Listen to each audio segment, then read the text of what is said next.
হ্যাঁ, তো যাই হোক, তো এবার আগেরটাতে 6 পাতা পড়া ছিল, তারপর থেকে করছে this strange taxonomy of mental illness. ও আচ্ছা, সরি, যারা এই কারণে বইটা এটা the gene and intimate history, gene and intimate history মানে জেনেটিক্স বা জিন সম্বন্ধে, তার ইতিহাসটা সম্বন্ধে বলা হয়েছে এবং তারপরে জিন সম্বন্ধেও বলা হয়েছে, এবং যে পরবর্তী স্টেজে গিয়ে জেনেটিক ইঞ্জিনিয়ারিং এবং বিভিন্ন জিনিসপত্র নিয়ে বলা হয়েছে, যে এখন জেনেটিক ইঞ্জিনিয়ারিং কী কী সম্ভব এবং কী কী সম্ভব হলেও করা যাবে না সেটাও বলা আছে। আমি আগেই বলে দিলাম আর কি, বইটার মধ্যে আছে।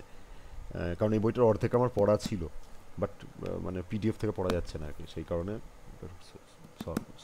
Hard copy, this hard copy. And এটাই, এটা একটা হার্ড কপি বইটার। আর 6 পাতা পড়া হয়ে গেছে।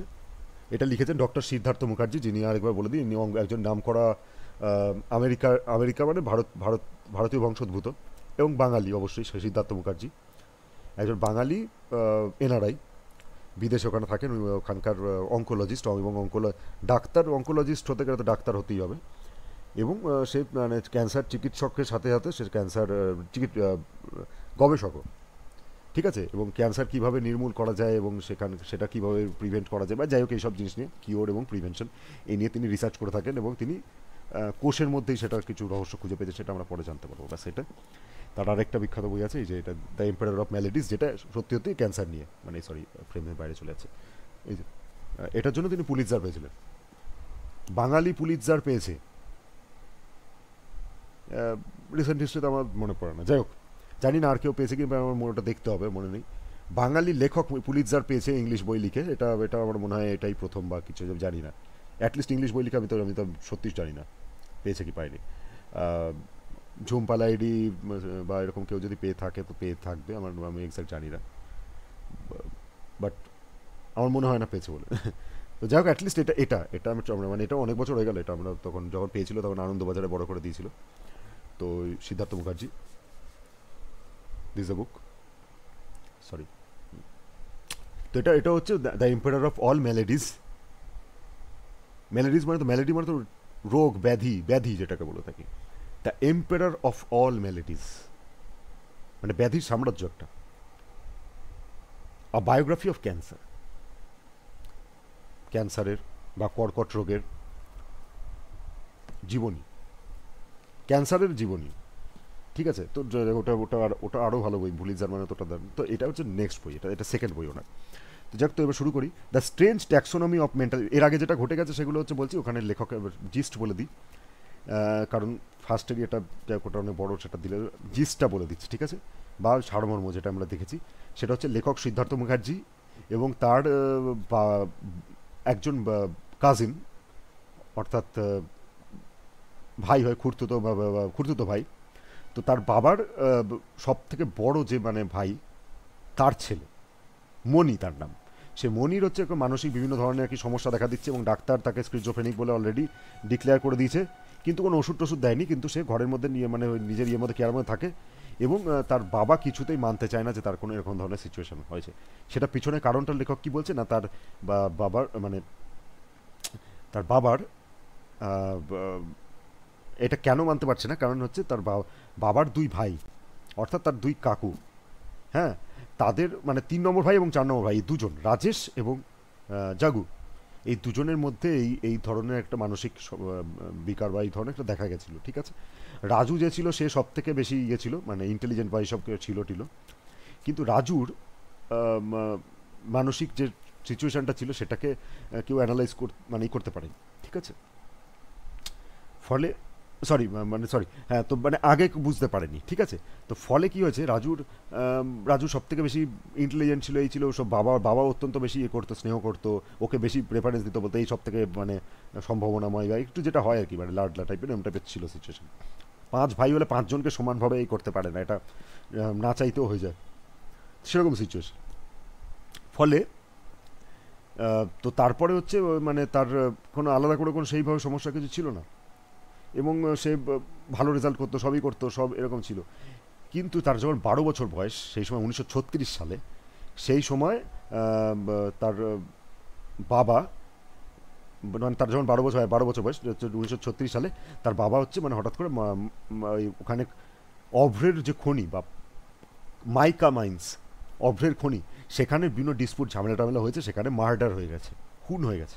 তা আমরা এখান থেকে জানতে পারছি যে সিদ্ধার্থ মুখার্জির ঠাকুরদা অভ্রের খনিতে কোনো ঝামেলাতে মানে খুন হয়ে গেছিল। ঠিক আছে, তো এটা একটা ট্রমা, এটা কিন্তু হতে পারে, বাট তখনও পর্যন্ত রাজেশ বা জাগু কারো কোনো মানসিক কিছু হয়নি। এবার এবার যে সমস্যাটা দেখা দিয়েছে সেটা হচ্ছে মানে অ্যাটলিস্ট রাজেশের হয়নি আর কি, ঠিক আছে, জাগুর ব্যাপারটা তখনও আসেইনি টপিকে। এবার রাজেশের ক্ষেত্রে সিচুয়েশনটা কী হচ্ছে যে রাজেশ 1946 অবধি ঠিক, আগে অবধি ঠিক ছিল, ঠিক আছে, এবং সে বাইরে ছিল, এই ছিল, তারপরে পড়াশোনা ভালো ছিল, সবই ঠিক আছে। 1946-এ যে কলকাতা চলে আসতে হলো, মাইগ্রেট করে না ওপার থেকে, তো তার গ্র্যান্ড মাদার মাইগ্রেট করেছে, বাবা তো মারা গেছে 36-এ, তো মায়ের সাথে সব ওই 5 ছেলে তারা মাইগ্রেট করেছে এখানে ন্যাচারালি, সবাই বাচ্চা বাচ্চা। রাজেশও এসছে। রাজেশ অতটা বাচ্চা নেই, বাট রাজেশ 22 বছর বয়স। তো এই 12 বছর বয়স যখন ছিল, বাবা মারা গেছে, সেই সময় রাজেশ অত্যন্ত মানে হয়ে গেছিলো, এমনি ম্যাচিওর ছিল, ছিল, তারপরে হচ্ছে মানে যেহেতু ওই রকম একটা ঘটনা ঘটে গেছে, সে এতটাই ম্যাচিওর ছিল যে তখনই অলরেডি তাকে 22 বছর বলা যেত, এবং বাড়ির মানে গার্জেন টাইপের সে একটা ধরনের ছিল আর কি। ঠিক আছে, আগেকার দিনে এটা কারণও আছে, কারণ আগেকার দিনে মহিলারা যারা ছিল তারা মানে একটুখানি মানে তাদের এমন একটা ছিল, সিচুয়েশান ছিল সামাজিক দিক থেকে, যে তারা মানে পুরো ডিট্যাচ থাকতো আর কি সোসাইটির থেকে বা সব কিছুর থেকে, ঘরের মধ্যে সব কিছু ছিল। তো ফলে বাড়ির একজন মানে একটা মেল গার্জেন টাইপের একটা ব্যাপার ছিল, এখন অতটা বাধ্যতামূলক নয় জিনিসটা। তো যাই হোক, তো তো ওই রকম সিচুয়েশন। তো সেই সময় রাজেশ হচ্ছে বাড়ির হয়ে গেছে, রাজেশের ওপরেও ভাই ছিল, কিন্তু রাজেশ সব থেকে শার্প ছিল, এবং সে ইন্টুইশন মানে কখন কী করতে হবে না করতে হবে সব একদম চটপটে গেছিলো।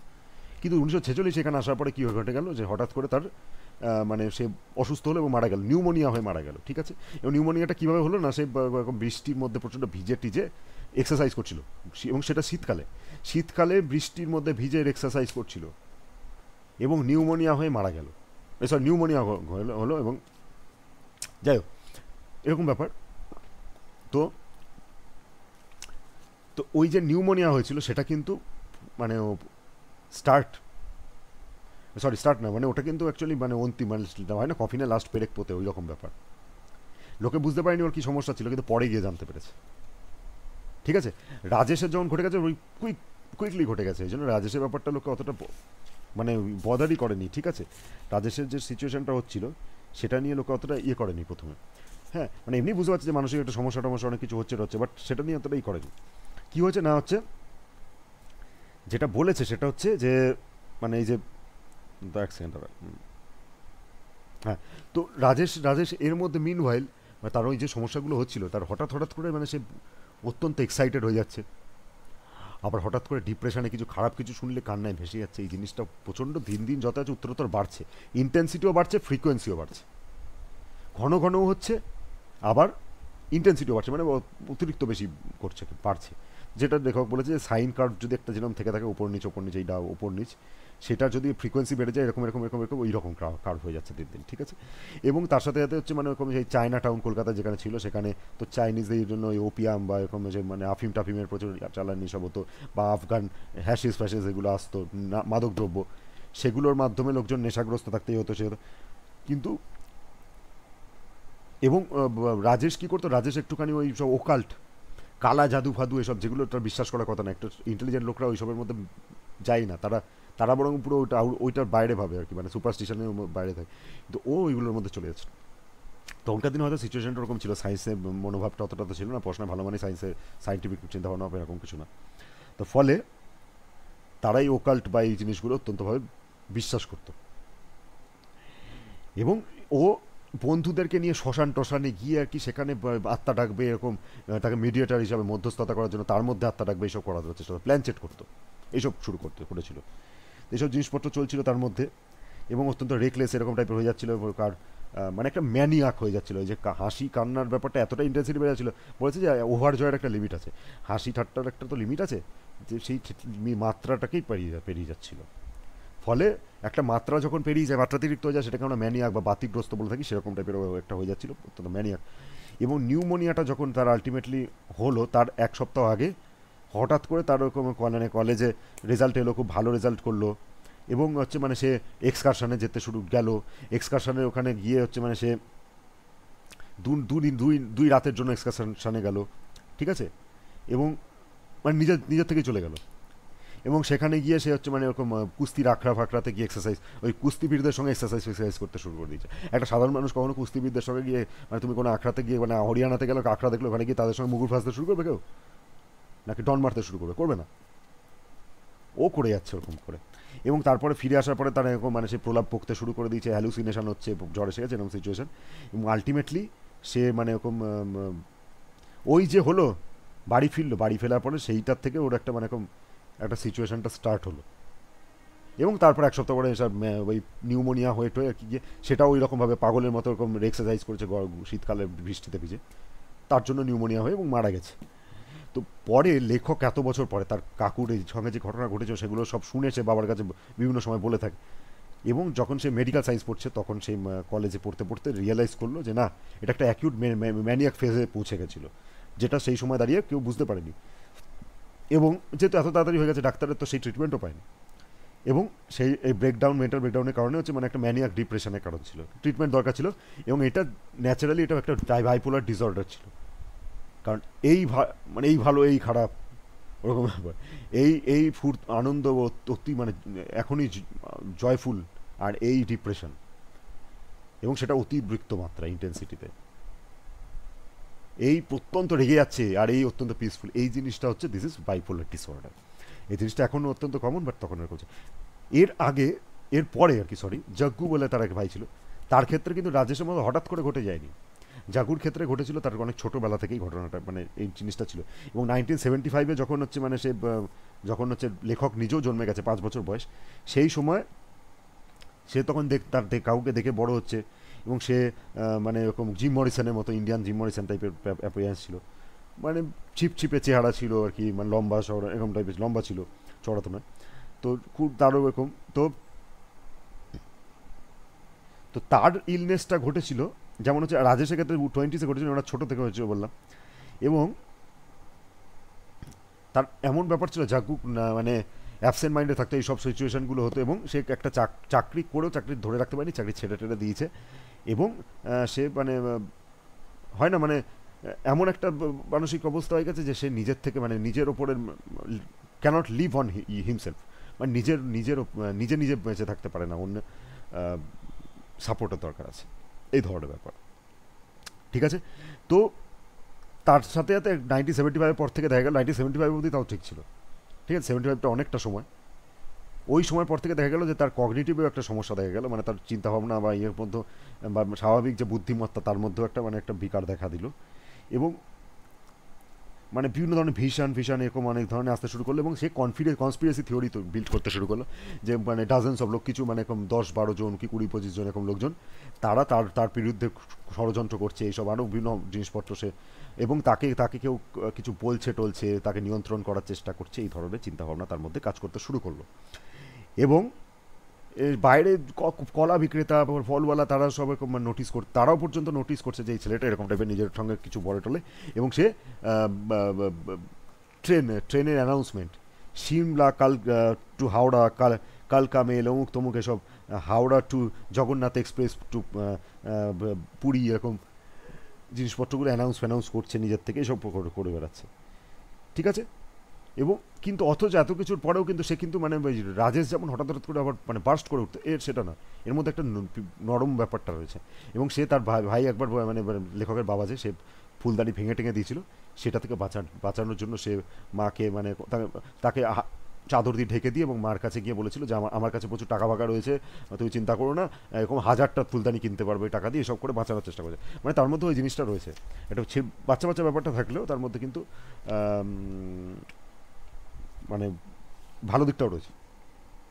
এবার রাজেশ 1970s হচ্ছে মানে ফর্মালি মানে কিন্তু রাজেশকে কখনো ফর্মালি ডায়াগনোজ করা হয়নি, বললাম না, হঠাৎ করে মারা গেল। কিন্তু জাগ্গুর ক্ষেত্রে ওটা ডায়াগনোসিস হয়েছে, এবং ডাক্তার ওকে স্কিজোফ্রেনিক বলে দিয়েছে, কিন্তু ওষুধ দেয়নি।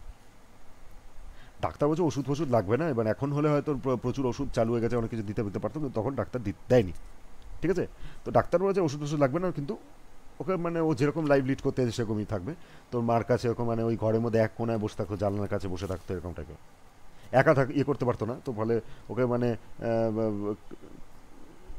খাওয়া থেকে শুরু করে, ঠিক আছে, তো সব কিছু ওকে মানে অন্যের উপর নির্ভরশীল এরকম একটা ব্যাপার, ঠিক আছে। এবার তার গ্র্যান্ড মাদার এবং একমাত্র ছিল মানে অর্থাৎ লেখকের বাবার মা বা ঠাকুমা, সেই একমাত্র ওকে মানে পাবলিক ডিফেন্ডার ছিল, বাকিরা সবাই ওকে নর্মালি করতো কিন্তু ওর মা ডিফেন্ড করতে ছিল। তো যাই হোক, তো এবার এইভাবে চলতে থাকছিল এবং 1985 অবধি সেইভাবেই ছিল মায়ের তত্ত্বাবধানে।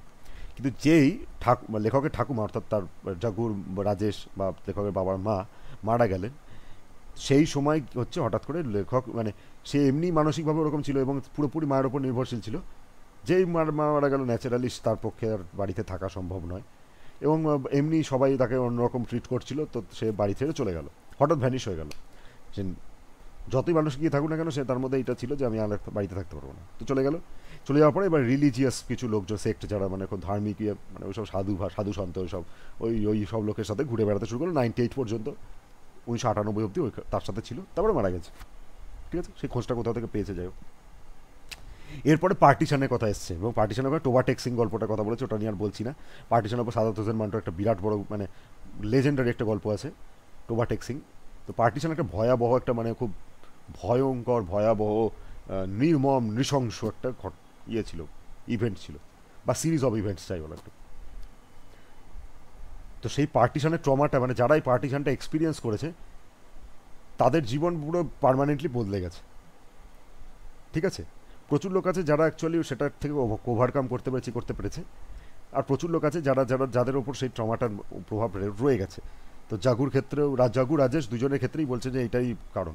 কারণ পার্টিশনটা তো আমি মানছি যে হচ্ছে পাকিস্তানটা তৈরি হলো 47-এ, বাট পার্টিশনটা ওই একদিনে হয়ে যায় না, আজকে বললো আজকে পাকিস্তান তৈরি হয়ে গেছে ব্যাস হয়ে গেল না।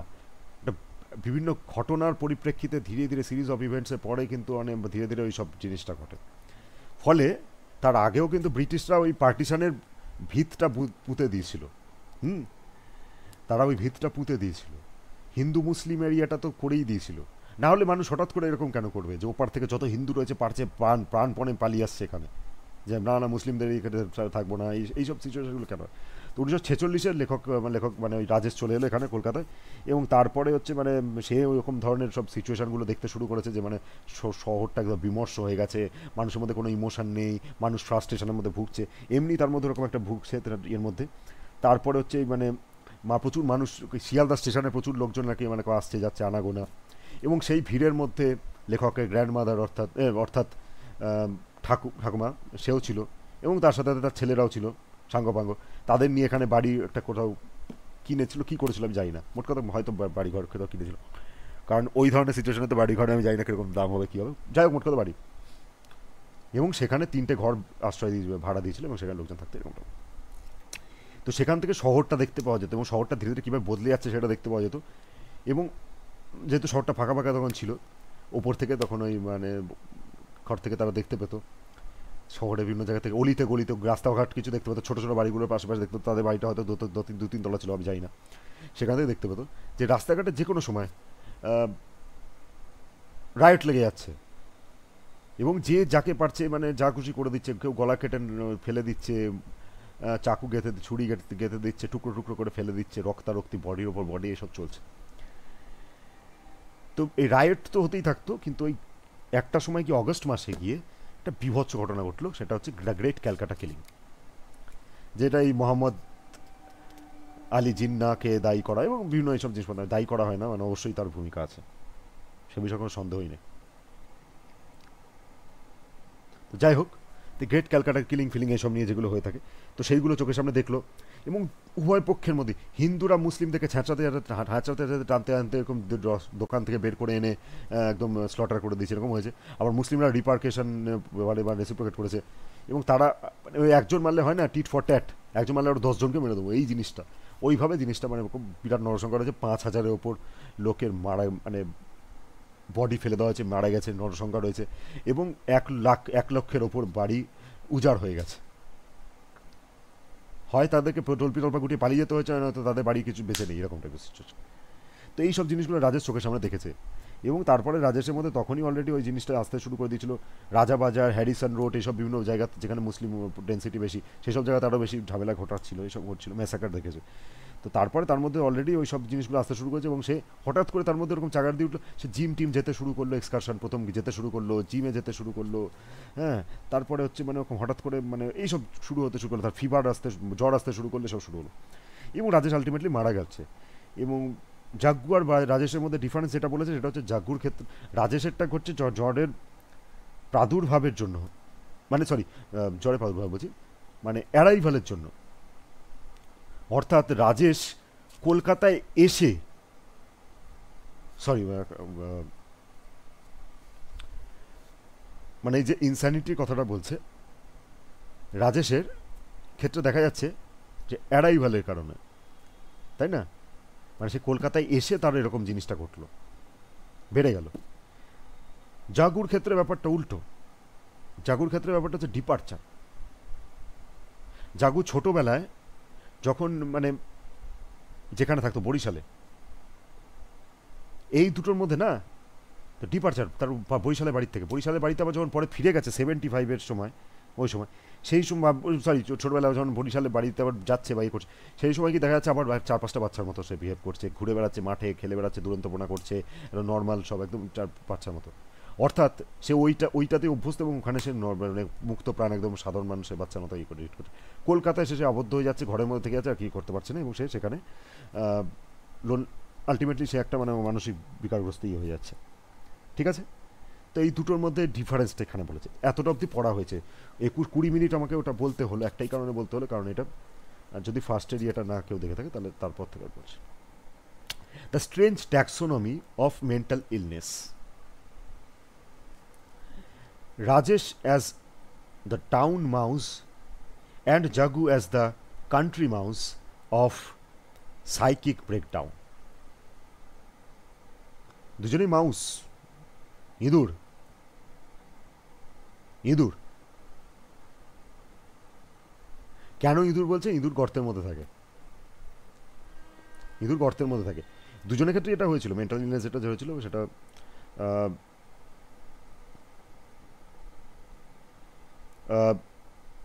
রাজেশের ক্ষেত্রে দেখা যাচ্ছে রাজেশ টাউন মাউস, অর্থাৎ রাজেশ শহরে চলে এলে, মানে শহরের মধ্যে সে একটা মানে সিঁধিয়ে যাচ্ছে বা এরকম টাইপের।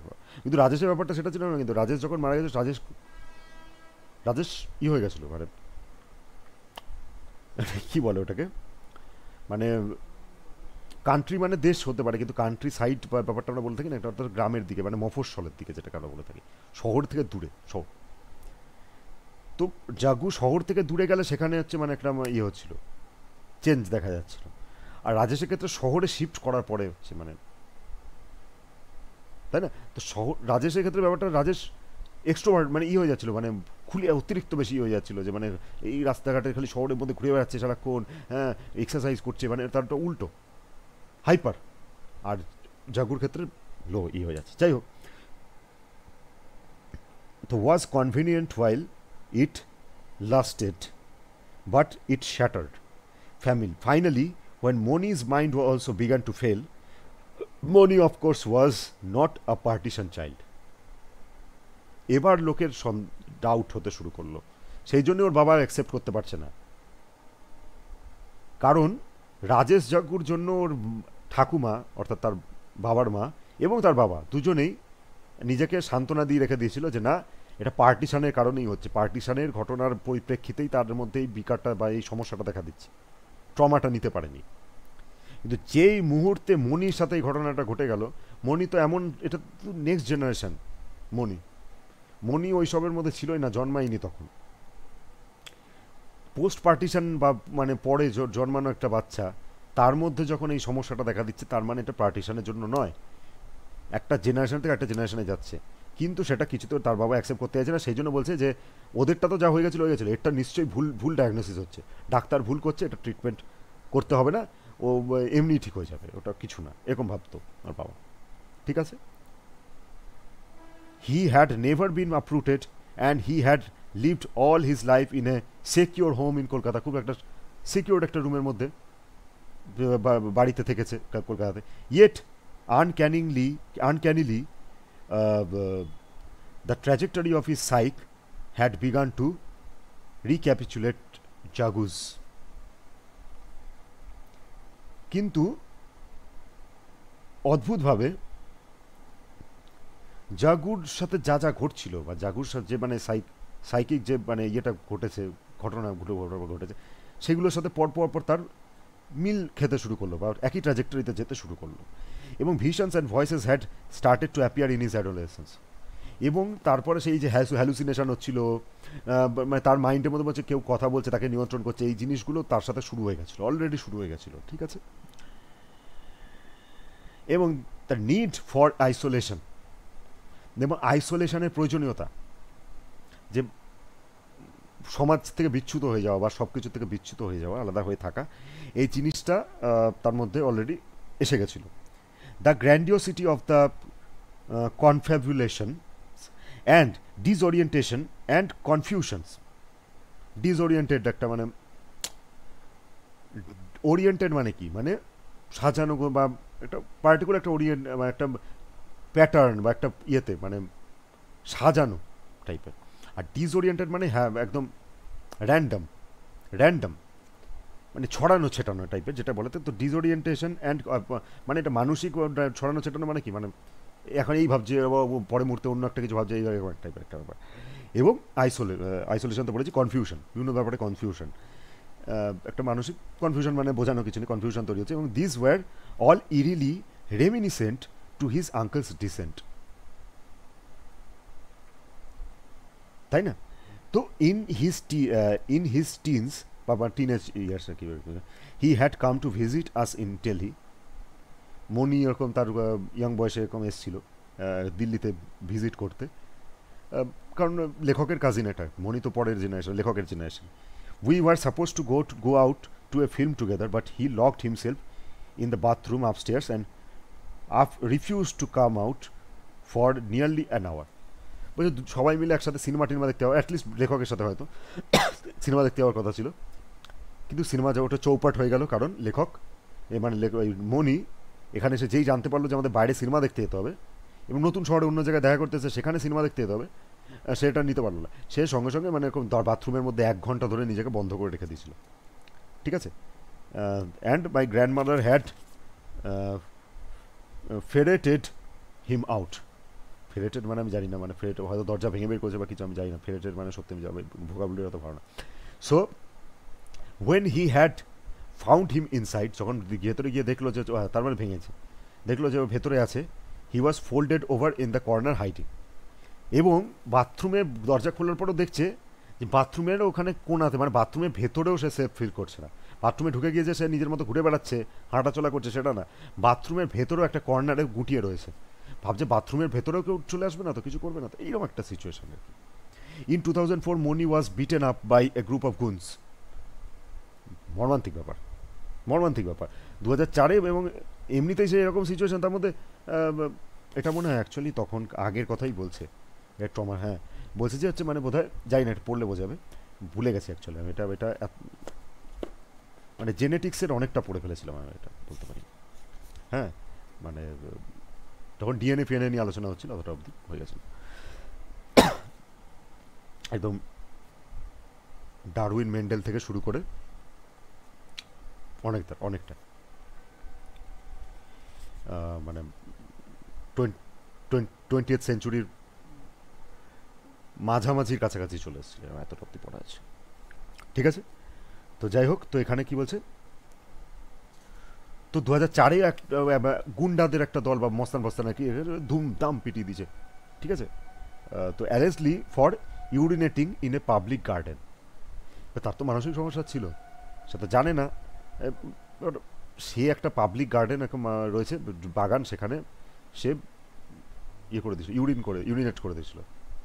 এবার লোকজনের যেটা অনেক সময় হয় যে মানে কেউ একটা বললেই আমার পকেট মারার চেষ্টা করছিল, তাকে ধরে পুলিশে তুলে দেওয়ার আগে তাকে পিটিয়ে অনেক সময় মানে একদম আধমরা করে দেয়, অনেক সময় চুরি দেয়, মেরেও দেয়, জানেও না নিয়েছে কি নেয়নি বা যাই হোক না কেন। তো এখানে কি বলবো, রেপিস্ট খুনিরা হচ্ছে মানে বছর জেলে, মানে জেল থেকে ছাড়া পেয়ে যায় বা হচ্ছে কেস চলতে থাকে, ছাড়া কিছু হয়ও না, কিন্তু চুরির দায়ে অনেক প্রচুর লোক খুন হয়ে যায়, ঠিক আছে, আইরনি যে একটা ঘটনা যে মানে ছোটোখাটো ক্রাইমের জন্য প্রচুর লোকে পিটিয়ে মেরে দেয় পাবলিক, কিন্তু আবার কিছুদিন আগে একটা হয়েছিল এবং একটা জায়গায় মানে ওপেন রাস্তাতে আর কি মানে রেপ হচ্ছিল, লোকজন ভিডিও করছিল, মানে পাবলিক তারা ভিডিও করেছে এবং ছেড়েছে, সেটা মানে ভাইরাল করে দিয়েছে।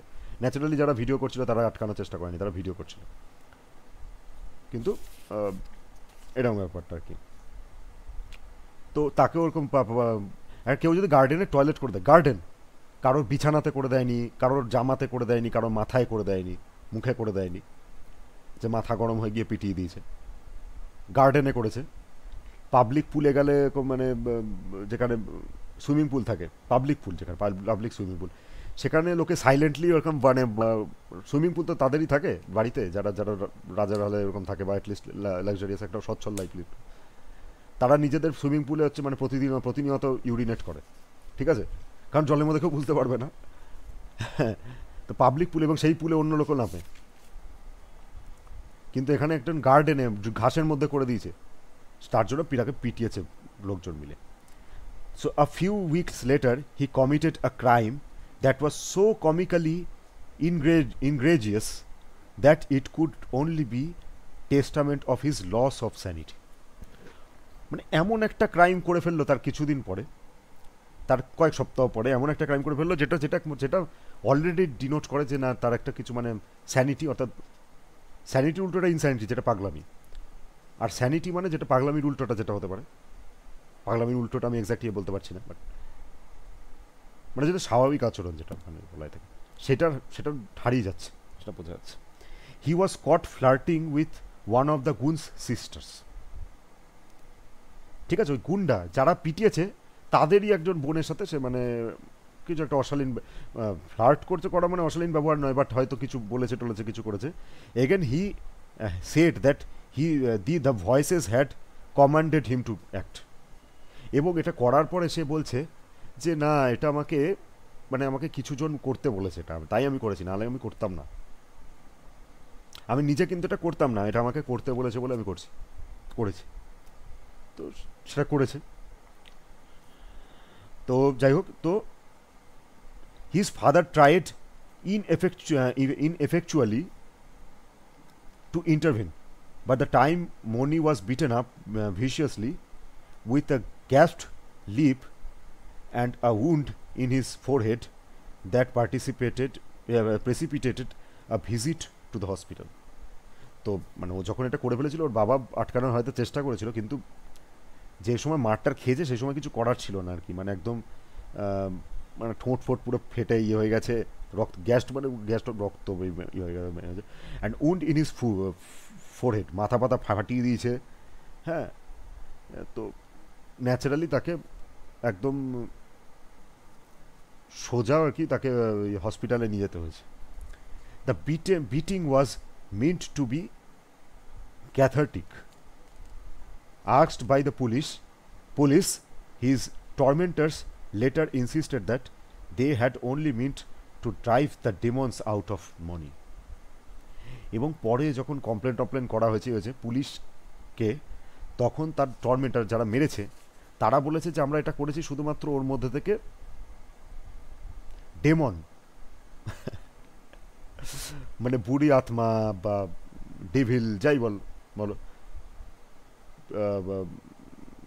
পিশাচ যাই হোক, তো সেটাকে ডেমনটাকে বের করে আনার জন্য করেছে। But the pathological commanders in Moniz head only became bolder and more insistent. তো ওরা ওইসব বলে দিয়েছে, আর পুরোনো দিনের মানুষ বা যাই হোক না কেন তারা ওটাকে বেশি জল ঘোলা করেনি, ভেবেছে সত্যি ওরা তাই জন্য করেছে বা কিছু, এবং আলটিমেটলি পরে গিয়ে দেখা গেছে যত যাচ্ছে খারাপ হয়ে যাচ্ছে আরও সিচুয়েশন, আরও বেশি ওরকম হয়ে যাচ্ছে। In the winter of that year, সেই বছরের শীতকালে, after yet another breakdown of hallucinations, আবার ওই ধরনের হ্যালুসিনেশন যখন শুরু হলো, অ্যান্ড হিসিং ইন্টারনাল ভয়েসেস, এবং ফিস করে কেউ ওর মানে ভেতরে বা কানে কিছু বলছে এরকম যখন হতে শুরু করলো, হি ওয়াজ ইনস্টিটিউশনালাইজড মানে এখানে ইনস্টিটিউশন মানে ইয়ে নয়, মানে কোনো মানে স্কুল নয়, তাকে তাকে হচ্ছে মানে বোধহয় কোনো একটা ওরকম মানসিক ইয়েতে ভর্তি করে দেওয়া হচ্ছে বা কিছু। The confinement as Moni told me was partially voluntary. He was not seeking mental rehabilitation as much as physical sanctuary. An assortment of antipsychotic medicines was prescribed and he improved gradually. তো কনফাইনমেন্টের মধ্যে ছিল বটে, ঠিক আছে, একটা বদ্ধ জায়গার মধ্যে, কিন্তু ওর ক্ষেত্রে ব্যাপারটা উল্টো ছিল। ও ও রিহ্যাবিলিটেশন যেটা আমরা বলি না, যে মেন্টাল রিহ্যাবিলিটেশন, অর্থাৎ শুধু মেন্টাল নয়, মানে মানসিক রিলেটেড যে কোনো কিছু, ইভেন ফিজিক্যাল রিহ্যাবিলিটেশনও হয়। মানে একটা ট্রমা, যে কোনো ধরনের ট্রমা বা কিছু একটা হয়ে গেছে, ড্যামেজ বা ক্ষতি হয়েছে তোমার পড়ে বা কিছু, সেইটার থেকে ওভারকাম করার জন্য প্রসেসটাই রিহ্যাবিলিটেশন, বা সেটা থেকে ওভারকাম করার জন্য একটা পার্টিকুলার বিভিন্ন জায়গা হয় সেখানে। ইভেন নেশান মুক্তি কেন্দ্র আমরা যেগুলো বলে থাকি সেগুলোকেও রিহ্যাব বলে থাকি, রিহ্যাবিলিটেশন। কারণ এটাও একটা সাইকোলজিক্যাল ব্যাপার, নেশা লোকে ছাড়তে পারে না কেন, ওটার উপর অবসেশন হয়েছে, একটা অবসেসিভ একটা ব্যাপার। এবং সেটাকে আমরা ম্যানিয়াও বলে থাকি, ওটা এক ধরনের ম্যানিয়া, অতিরিক্ত বেশি মানে একদম নেশাগ্রস্ত হয়ে যাওয়া। তো সেটাকেও চাইলেই ছাড়তে পারে না, সেটা ছাড়ানোর প্রসেস আছে সেটা। তো সেরকমই এই মানসিক ইয়েগুলোর জন্য রিহ্যাবিলিটেশন হয়। তো সেটারও অতটা দরকার ছিল না যতটা ফিজিক্যাল স্যাংচুয়ারি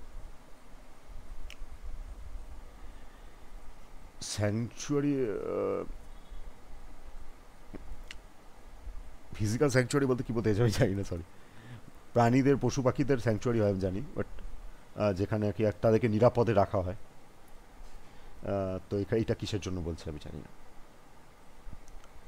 তো যাই হোক, and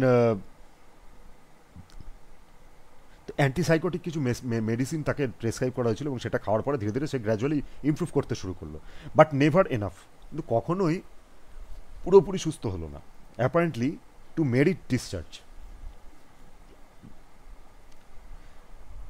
A few months later, with Moni still confined at the institution, his father died. এবং অলরেডি কয়েক মাস মানে পরে দেখা গেল, যখন হচ্ছে মনি তা অলরেডি তখনও ওর মধ্যে ওখানেই রয়েছে, ইনস্টিটিউশনের ভেতরেই রয়েছে, কনফাইন্ড আছে, তখন তার বাবা মারা গেল। His mother had already passed away years earlier, এবং তার মাও আগে মারা গেছে, আরও আগে মারা গেছিল মা, ঠিক আছে। And his sister, his only other sibling, lived far away, এবং তার আরেকটা বোন, একমাত্র বোন যে ছিল, মানে এমনি কাজিন তো আছেই, মানে সিবলিং যেটা, সে সহোদর যেটাকে আমরা বলে থাকি বোন, সে মানে একটু দূরে থাকতো কোথাও একটা, মানে লিভড ফার অ্যাওয়ে মানে অনেকটা দূরে থাকতো। Moni Das decided to remain in the institution, এবং মনি সেজন্য মনে করলো যে না, আমি হয়তো অতটা মানসিকভাবে বিধ্বস্ত নই বা বিকারগ্রস্ত নই, কিন্তু আমি ইনস্টিটিউশনেই বেটার আছি, এখানেই থাকবো, কারণ বাইরে গেলে আমাকে মানে আমি থাকতেও পারবো না, আর আমাকে এবার একদম ইয়ে করে দেবে না, বাঁচতে দেবে না, তো সেই জন্য এখানেই বেটার আছি। In part because he had nowhere else to go, যেটা বললাম কোথাও যাওয়ার ছিল না।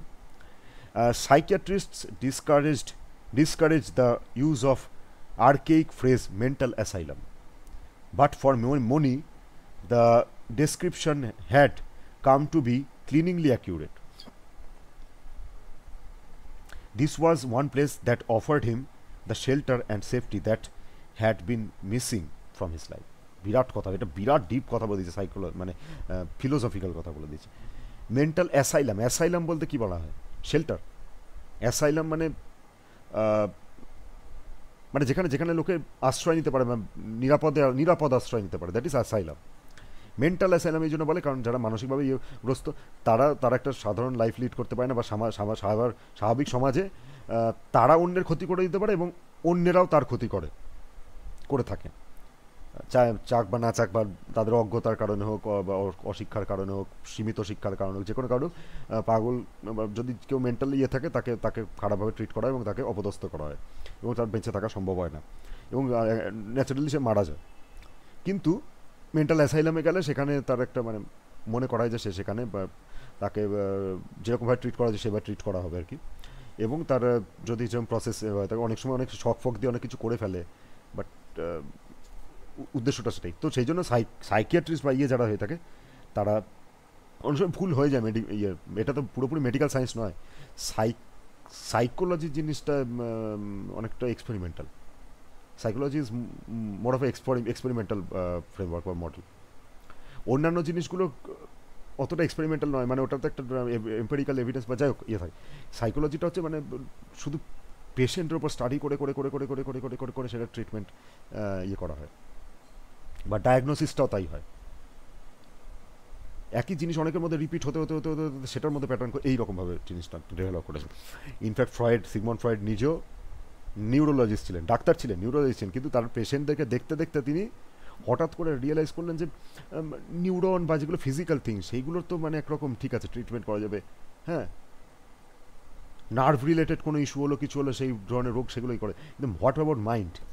Mind is not a physical thing, mind is not a physical thing, mind is a hypothetical, বা হাইপোথেটিক্যাল না মানে হ্যাঁ হাইপোথেটিক্যালি বলা যায়, মাইন্ড হচ্ছে একটা মানে ফিজিক্যাল থিং নয়, মানে যেটা ধরা যায় না, মাইন্ড তো ধরা যায় না। ফলে মাইন্ডের ওপরে ইঞ্জেকশন দেওয়া যায় না, মাইন্ডের ওপর কোনো ডাইরেক্ট ওষুধ ফেলে দেওয়া যায় না, মাইন্ডের ওপরে কোনো কিছু করা যায় না ওইটা। তো সাইকোলজি ইটসেলফ একটা এক্সপেরিমেন্টাল জিনিস, এবং সে ইয়ে করতে করতে মানে কয়েক হাজার পেশেন্ট দেখে ফেলেছে, দেখার পরে সেই প্যাটার্ন ডেভেলপ করতে মানে সেখান থেকে প্যাটার্ন বের করেছে, এই করেছে সেই করেছে, এবং তারপরে সেই ড্রিম অ্যানালিসিস থেকে শুরু করে আরও বিভিন্ন জিনিসপত্র করে সিগমন্ড ফ্রয়েড লিটারালি একটা পুরো একটা ফিল্ড তৈরি করে দিয়েছে নিজে। এবং তারপরে সিজি জুং ছিল, কার্ল গুস্টাভ জুং তার অ্যাসিস্ট্যান্ট ছিল, এবং সেও পরে ফ্রয়েডের সাথে সে থাকতে পারেনি, অনেক বিভিন্ন কারণে তার ফ্রয়েডের সাথে সমস্যা ছিল, এবং সে আলাদা হয়ে গিয়ে নিজস্ব ইয়ে তৈরি করেছে। এবং কার্ল গুস্টাভ জুং আরও অ্যাডভান্সড, আরও পরে পরে যেহেতু বয়সে কম পরে বেশি বেঁচেছে, এবং পরে সে একটা বিরাট একটা দিগন্ত খুলে দিয়েছে, সেখানে গিয়ে বিভিন্ন আর্কিটাইপস থেকে শুরু করে অনেক কিছু আর কি, মানে সে মেনলি পার্সোনাল আনকনশাস এবং কালেকটিভ আনকনশাসনেস, এই জিনিসটা আমরা হট করে অনেক রকমের কালেকটিভ আনকনশাসনেসটা লোকে এমনি ইউজ করে দেয় আজকালকার দিনে, বাট এই জিনিসটা কীভাবে মানে এই জিনিসটাই এসছে কার্ল গুস্টাভ জুং থেকে, সিজি জুং থেকে, ঠিক আছে। এবং কালেকটিভ আনকনশাসনেসের মধ্যেও অনেক ভাগ রয়েছে, লাইক অ্যানিমা, শ্যাডো, পার্সোনা বলি না, মানে এই লোকটার একটা পার্সোনা ক্যারি করে, মানে অরিজিনালি তো একরকম, আরেকটা পার্সোনা ক্যারি করে, মানে লোকের সামনে একটা করে, একটা মাস্কের মতো, that mask is persona. Anima তো এই দুটো হচ্ছে মানে একটা লোকের দুদিক থাকে, একটা মেল একটা ফিমেল সাইড বা ক্যারেক্টারিস্টিক্স থাকে, প্রত্যেক বৈশিষ্ট্য। ছেলেদের ক্ষেত্রে ব্যাপারটা অন্যরকম, মেয়েদের ক্ষেত্রে এরকম টাইপের ব্যাপারটা তো সেরকম। আর শ্যাডো জিনিসটা জায়গাটা যাচ্ছে না অত বেশি, যা বিভিন্ন রকম আর্কিটাইপসের কথা বলেছিল, লাইক কী বলে ওটাকে, আরে মানে ধরে নাও মানে হয় না কালেকটিভ আনকনশাস, মানে কি পার্সোনাল আনকনশাস হচ্ছে যে জিনিসটা আমাদের সাথে আমাদের কীভাবে লোকে ট্রিট করছে বা এই করছে, আমাদের সঙ্গে বিভিন্ন ঘটে যাওয়া ঘটনা, সেইগুলোর পরিপ্রেক্ষিতে আমাদের মধ্যে একটা বিহেভিয়ারাল একটা চেঞ্জ বা একটা প্যাটার্ন তৈরি হয়, যেটা আমরা জেনে শুনে কনশাস, মানে কি একদম কনশাসভাবে কিছু বলছি, কনশাস সাবকনশাস জিনিসটা অন্য। আনকনশাস হচ্ছে যেটা অটোমেটিক্যালি আমাদের মধ্যে আসে, ন্যাচারালি আসে, বাট সেটা একটা পার্সোনাল হয়, একটা যেটা হচ্ছে আমার সাথে যেটা করছে আরও। আর কালেকটিভ হচ্ছে একটা ইন জেনারেল একটা সোসাইটি, একটা এরিয়ার লোক বা একটা পার্টিকুলার কালচার বা একটা আমরা একটা ইতিহাসকে বহন করি বা একটা কালচারকে বহন করি, দ্যাট ইজ কালেকটিভ আনকনশাস। মানে আমাদের কয়েক জেনারেশন আগে থেকে বা একটা পার্টিকুলার একটা জায়গা, একটা পার্টিকুলার সোসাইটি, একটা পার্টিকুলার সংস্কৃতি, একটা পার্টিকুলার এরকম বিভিন্ন তার এক প্রভাবের কারণে অনেক কিছু আমাদের মধ্যে চলে আসে, সেগুলোর মধ্যে প্যাটার্ন খুঁজে পাওয়া যায়, যেগুলোকে আর্কিটাইপস বলা হয়ে থাকে। এবং তার মধ্যে অনেক কিছু আছে, লাইক তোমার হিরো আমার সিনেমা হোক কি গল্প হোক কি উপন্যাস হোক কি যে কোনো জায়গায়, সব জায়গাতে একটা হিরো ক্যারেক্টার থাকে, একটা ওল্ড ওয়াইজ ম্যান থাকে, মানে একটা বয়স্ক লোক থাকবে। ওয়াইজ ম্যানটা কখনো একটা মানে ইয়ে হয় না, মানে কি বলবো, ইয়াং ছেলে হয় না বা ইয়াং মেয়ে হয় না, উইজডম জিনিসটাই বয়সের সাথে, তো এটা এসে গেছে। যে কোনো গল্প বা কিছু করতে গেলে সেই মানে সেই সিনেমা সাউথের সিনেমা হোক কি একটা উপন্যাস হোক গল্প, সেখানে একটা বয়স্ক লোক থাকবেই যে মানে ভীষণ ওয়াইজ, এবং সেই সবাইকে ই করছে, মানে সে অনেক কিছু জানে, তার থেকে লোকে ই করছে, এরকম একটা থাকে। এরকম বিভিন্ন ধরনের প্যাটার্ন পাওয়া যায়। আবার কি বলে মানে যে কিছু কোয়ালিটি থাকে যেগুলোকে ফিমেল ক্যারেক্টার কোয়ালিটি বলা হয়ে থাকে, ফেমিনাইন কোয়ালিটি বলা থাকে, যেমন লাভ, প্যাশন, এমপ্যাথি, অ্যাফেকশন, এই ধরনের কিছু ভালো ভালো কোয়ালিটি আছে যেগুলো সত্যি কথা বলতে গেলে এরকম, যেহেতু সেগুলোকে ইয়ে বলা হয়ে থাকে, মানে ফেমিনাইন কোয়ালিটি বলা হয়ে থাকে। সেদের মধ্যে থাকে না তা না, থাকে, but that is feminine quality. তো আমাদের ক্ষেত্রে ওটা অ্যানিমা হবে, দ্যাট ইজ। যাই হোক, আর আবার কিছু কোয়ালিটি থাকে যেগুলো মানে এরকম, মানে এটা এটা এটা সবসময় সত্যি না হলেও এটা সত্যি। এই যে যুদ্ধ করা বা ইয়ে করা, প্রোটেস্ট করা, এই করা সেই করা, এবার একটুখানি উগ্র একটা যে জিনিসগুলো, সেগুলোর মধ্যে ইউজুয়ালি মেল ক্যারেক্টারিস্টিক্সের সাথে এটা অ্যাসোসিয়েট করা হয়ে থাকে। সো তো সেটা সেটা ফিমেলদের ক্ষেত্রে ওটা masculine quality, this are the things. তো যাই হোক, তো এগুলো আমি এমনি জাস্ট বললাম, এখানে সাইকো অ্যানালিসিসের কথা এখানে এসছে বলে সেই কারণে বললাম যে ওকে তো তো সেই কারণে ওকে হচ্ছে, মানে যেহেতু সাইকিয়াট্রিস্টরা এই মেন্টাল অ্যাসাইলাম জিনিসটা ইয়ে করে না, যে যারা রোগী রয়েছে তাদের ট্রিটমেন্ট হয়, তো ওরা ওরা অ্যাসাইলাম কথাটা রেকমেন্ড করে না। বাট জাগুর ক্ষেত্রে, জাগু বলছে মনির ক্ষেত্রে এটা ট্রু, 100% ট্রু। এই কারণে ট্রু কারণ মনি হচ্ছে যেহেতু ওর ওর ক্ষেত্রে ওই রিহ্যাবিলিটেশন বা এটার খুব একটা দরকার ছিল না, এবং ও হয়তো বাইরে বেরিয়ে এসেও যদি তাকে একটা কেউ ভালো লাইফ একটা দিতে পারতো, ভালো কোনো জায়গায় থাকতে দিতে পারতো, সব কিছু প্রোভাইড করতে পারতো, সে হয়তো কোনো একটা অ্যাবনর্মাল বিহেভ কিছু করতো না, নর্মাল লাইফ লিড করতে পারতো। কিন্তু মনি নিজেই এখানে ডিসাইড করছে যে মানে আমি এই ইনস্টিটিউশনেই থেকে যাব, কারণ বাইরে গেলে আমার কেউ নেই, আর আমার যে দিদি বা বোন যাই না কি যে আছে সে অনেকটা দূরে থাকে, আমি ওখানে এখন কীভাবে যাবো কী করবো কিছু ইয়ে নেই। তো ঠিক আছে, ইনস্টিটিউশনটা তার জন্য একটা অ্যাসাইলাম ছিল, একটা সেফ শেল্টার ছিল তার জন্য, এবং সেই যেটা সে লাইফে মিস করছিল, কারণ তার মা অনেক আগে মারা গেছে, বাবাও মারা গেছে এখন, আর বোন দূরে থাকে, কোথায় যাবে? তো সে স্বেচ্ছায় মেন্টাল অ্যাসাইলামে রয়েছে, এবং তার কাছে ওটা সত্যি অ্যাসাইলামই। হি ওয়াজ মানে একটু ডেস্টিটিউট যা বলা যায়, যাক ঠিক আছে, যে he was a bird that had voluntarily caged itself. এটাও ফিলোসফিক্যাল কথা। He was a bird that voluntarily caged itself, মানে পাখি কী হয়, পাখি তো মুক্তি পেতে চায়, মানে আমরা যে পাখিকে আমরা, মানে আমাদের বাড়িতেও যদি কোনো পাখি থেকে থাকে, আমরা এই করে মাসের পর মাস খাঁচার মধ্যে বন্দি করে রাখি, তাকে যদি খুলে রেখে ছেড়ে দিই, একটা হতে পারে সে জন্ম থেকে ওর মধ্যে রয়েছে, সে জানেই না বাইরের আনন্দটা কি, বাইরেটা কি, সে হয়তো ঘর মানে নিজের থেকে খাঁচার মধ্যে থেকে যাবে, কারণ ওর তার বেরোনোর ইচ্ছা হবে না, সে জানে না। কিন্তু একটা পাখি যে বাইরে ছিল, তাকে যদি খাঁচায় ভরে দেওয়া হয়, ঠিক আছে, এবং তাকে যদি একবার দরজাটা খুলে দেওয়া হয়, সে আবার উড়ে ফুরুত করে পালাবে, কারণ সে জানে যে বাইরেটা কী। তাকে খাঁচায় জোর করে ভরে দিলে সে থাকবে না, সে আবার যখনই সুযোগ পাবে সে বেরোনো ফন্দি পিকির খুঁজবে, সে বেরিয়ে যাবে, রাইট? সে যখনই সুযোগ পাবে বেরিয়ে যাবে ফাঁকা খাঁচা থেকে। কিন্তু এটা কি কোনো হয় যে একটা পাখি নিজের থেকে এসে খাঁচার ভেতরে ঢুকে গেল, ধরা দিল? পসিবল না। এটা কোনো পাখি, মানে যে পাখি রাস্তায় মানে বাইরে ঘুরে বেড়ায়, সে পাখি তো বাড়িতে একটা খাঁচা রয়েছে, ওটা খাঁচাটা খোলা হচ্ছে দেখে সেই খাঁচার ভেতর ঢুকে দরজা বন্ধ করে দিল, এটা নট পসিবল। কিন্তু মনি ছিল সেই পাখি যে ভলেন্টারিলি, অর্থাৎ নিজে স্বেচ্ছা প্রণোদিতভাবে খাঁচার মধ্যে বন্দী হয়েছিল, কারণ সে খাঁচার বাইরে গেলে সে আর বাঁচতে পারবে না, সেজন্য সে খাঁচার ভেতরে ছিল, ঠিক আছে। Now when my father and I visited him in 2012, যখন 2012 সালে আমি এবং আমার বাবা, অর্থাৎ লেখক এবং লেখকের বাবা, তার সঙ্গে দেখা করতে গেল। I had not seen Moni for decades, 2 decades, প্রায় 2 দশক ধরে তাকে দেখেনি, মানে সে মনির বয়স হয়ে গেছে 2012-তে, তো মনির যথেষ্ট বয়স হয়ে গেছে, তাই না? লেখকেরই যদি এখন 55 বছর বয়স হয়, বা আজ থেকে 13 বছর আগে, 2012 মানে,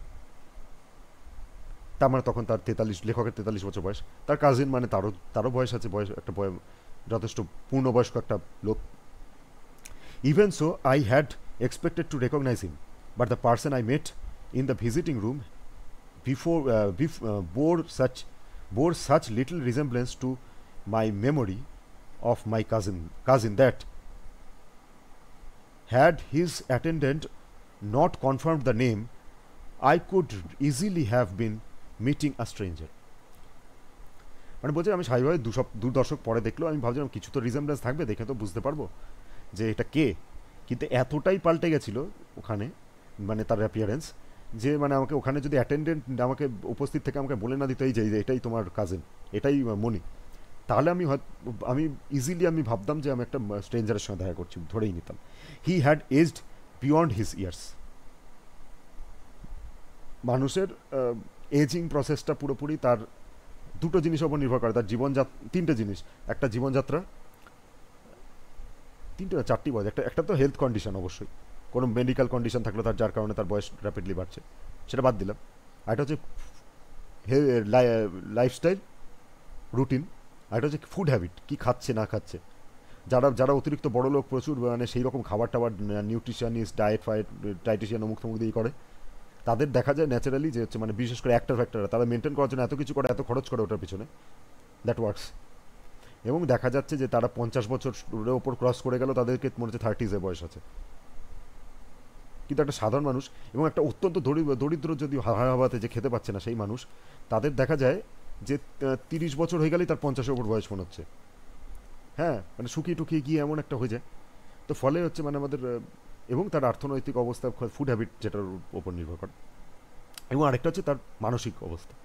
এই চারটের উপর কিন্তু সত্যি সত্যি নির্ভর করে তার অ্যাপিয়ারেন্স বা তার এজিং প্রসেস। একটা মানুষ যদি অত্যন্ত ডিপ্রেশন, অত্যন্ত ইয়ের মধ্যে থাকে, তার এজিং অত্যন্ত ফাস্ট হবে, দ্যাট ইজ কোয়াইট ন্যাচারাল। তো ফলে তার মানে he has aged beyond years, beyond his years, তার বয়সের থেকে অনেক বেশি বুড়ো মনে হচ্ছে। At 48 he looked like a decade holder. তাও অতটা বেশি নয়, বাট যাই হোক, মনে হচ্ছে তাই না, তার প্রায় 60, মানে 48-এ যদি প্রায় ডিকেড হোল্ডার, মানে সেটা প্রায় 60-এর আশেপাশে, মানে যে সিনিয়র সিটিজেনের মতো প্রায় দেখতে লাগছে তাকে, ঠিক আছে। তো the schizophrenia medicines had altered his body and he worked with uncertainty and imbalance of a child. এবার মেন কথা, যেহেতু ও অ্যাকচুয়ালি মেন্টাল কন্ডিশনটা ওরকম ছিল না, অতটা খারাপ ছিল না, কিন্তু ও ডিসাইড করেছে আমি ওখানে থাকবো। এবার যেহেতু ওখানে রয়েছে, ডাক্তাররা ওকে ওই স্কিজোফ্রেনিয়ার ওষুধ দিয়ে যাচ্ছে, এবং সেই কারণে সেটার একটা তো সাইড এফেক্ট থাকে। ন্যাচারালি তার হিজ বডি অল্টার্ড, মানে বডিতে কিছু পরিবর্তন দেখা গেছে। And he worked with uncertainty, মানে মানে একটা মানুষ হাঁটছে যখন কোন দিকে যাচ্ছে কী করছে সেটা বোঝা যায়। আনসার্টেনটি মানে কি, যেটা সার্টেন নয়, অর্থাৎ সে কোন দিকে যেতে চাইছে, কী করছে, মানে একটা মানে টালমাটাল একটা অবস্থা, এইভাবে ক্লামজি এরকমভাবে হাঁটছে, ইমব্যালেন্স লাইক এ চাইল্ড। মানে একটা বাচ্চারও বোঝা যায় না কী করবে না করবে, তার গতিবিধি, বিশেষ করে যখন নতুন হাঁটতে শেখে, এরম করে কোনো ব্যালেন্স রাখার জন্য চেষ্টা করে, ওরকম টাইপের। His speech once effusive and rapid was hesitant and fitful. এবং তার কথাবার্তার মধ্যেও একটা মানে একটা হেজিটেশন, মানে ঠিক বলতে চাইছে, বলতে পারছে না, এরকম একটা সিচুয়েশন দেখা দিচ্ছে, ঠিক আছে। The words emerged with a sudden surprising force, এবং কথাবার্তার মধ্যে একটা মানে হঠাৎ করে একটা বিরাট ফোর্স, একটা মানে একটা পাঞ্চ করে একটা ফোর্স দিয়ে কথা বলার মতো একটা প্রবণতা দেখা দিচ্ছে তার কথার মধ্যে। As if he war spitting out strange pips of food, যেন খাবার মুখ থেকে ছুড়ে দিলে যেটা হয় না করে, ওরকম একটা কথা বলার একটা ধরনের এরকম একটা ব্যাপার, এইরকমভাবে একটা কথা বলার টেন্ডেন্সি দেখা দিচ্ছে। He had little memory of my father or me, এবং এবং তার প্রায় মনে পড়ছে না, রেকগনাইজ করতে পারছে না, প্রায় খুব কমই মনে আছে, প্রায় হয়তো চিনতে পারলেও সেরকম কিছু মনে করতে পারছে না। লেখককে তো চিনতে পারছেই না, কারণ বাচ্চা ছিল, আর ইয়েকেও চিনতে পারছে না, মানে ইভেন তার কাকুকে, অর্থাৎ লেখকের বাবাকেও চিনতে পারছে, জেঠু বা যাই হোক, তাকে চিনতে পারছেন। When I mentioned my sister's name he asked me if I had married her, মানে ও অ্যাকচুয়ালি নামটা যখন বলেছে, ও বুঝতে পারেনি যে সে বোন, ও ভেবেছে হয়তো ওর বিয়ে হয়েছে নাকি, এরকম একটা কিছু জিজ্ঞেস করেছে, ও জানে না কে ওটা, অর্থাৎ বোন কেউ চেনে না, জানে না। Hour conversation proceeded as if I were a news paper reporter, এবং কথাটা যখন এগোতে থাকলো দেখা গেল যে মানে লেখক নিজে একজন নিউজ পেপার রিপোর্টারের ভূমিকা পালন করছে, ঠিক আছে। এটা ঘটে, মানে যখন কেউ রেকগনাইজ করতে পারে না বা কিছু, তার এই ধরনের সিচুয়েশান থাকে, তো তার বাড়ির লোকদেরকে সেরকম বিভিন্ন ধরনের ইয়ে করতে হয়, এরকম ভূমিকা পালন করতে হয়। তো ও যেহেতু তাকে নিউজ পেপার রিপোর্টারই ভাবছে, তো সে তাকে একটা নিউজ পেপার রিপোর্টার হিসাবেই কনভারসেশনটা কন্টিনিউ করতে হচ্ছে, কারণ যদি এরকম অতিরিক্ত জোর করে কিছু বিলিভ করানোর চেষ্টা করে, কিছু বোঝানোর চেষ্টা করে, তাহলে হিতে বিপরীত হতে পারে, তার আরও মেন্টাল স্ট্রেস বাড়তে পারে, ক্ষতি হতে পারে। So who had dropped out of the blue to interview him. ঠিক আছে, যেহেতু একজন, ও বুঝতে পারছে না তো একজন স্ট্রেঞ্জার এসছে, তো ভাবছে যে আমার ইন্টারভিউ নিতে একজন রিপোর্টার এসছে, নিউজ পেপার রিপোর্টার। ঠিক আছে, তো সে হঠাৎ করে ড্রপড আউট অফ ব্লু, মানে হচ্ছে মানে আউট অফ নোওয়্যার হঠাৎ করে এসছে, এসে ওর ইন্টারভিউ নিতে এসছে, তো ওর ইন্টারভিউ চলছে। তো সেইভাবে কনভারসেশন এগোচ্ছে আর স্ট্রেঞ্জার হিসেবে। And most striking feature of his illness though was not the storm within his mind. এবং তার ইলনেসের এটা এটা মানে সব থেকে কি বলবো, স্ট্রাইকিং বা সব থেকে অবাক করে দেওয়া একটা বৈশিষ্ট্য হচ্ছে যে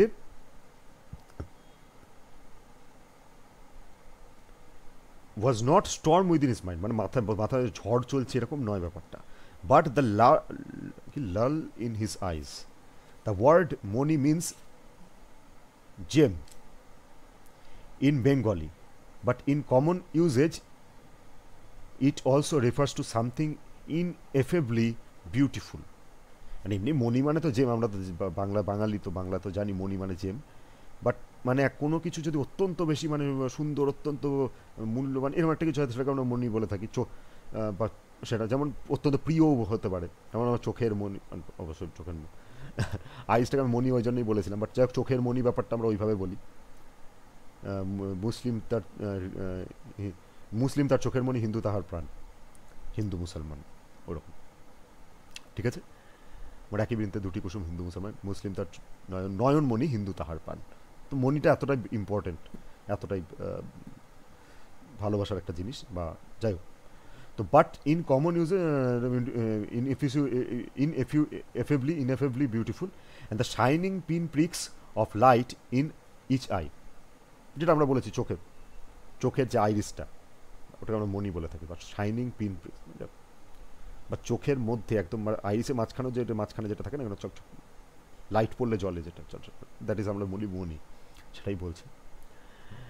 but this precisely was what had gone missing in Moni. তো ওর নাম, এটা আইরনি, আবার লেখকের মধ্যে একটা ফিলোসফিক্যাল ব্যাপার আছে, বলছি না, মানে সে বিরাট অথর, নাহলে পুলিশজার পায় না একজন ডাক্তার, কোনোদিন একজন ডাক্তার পুলিশজার পায়নি, আমি তো মনে করি না, হতেই পারে না।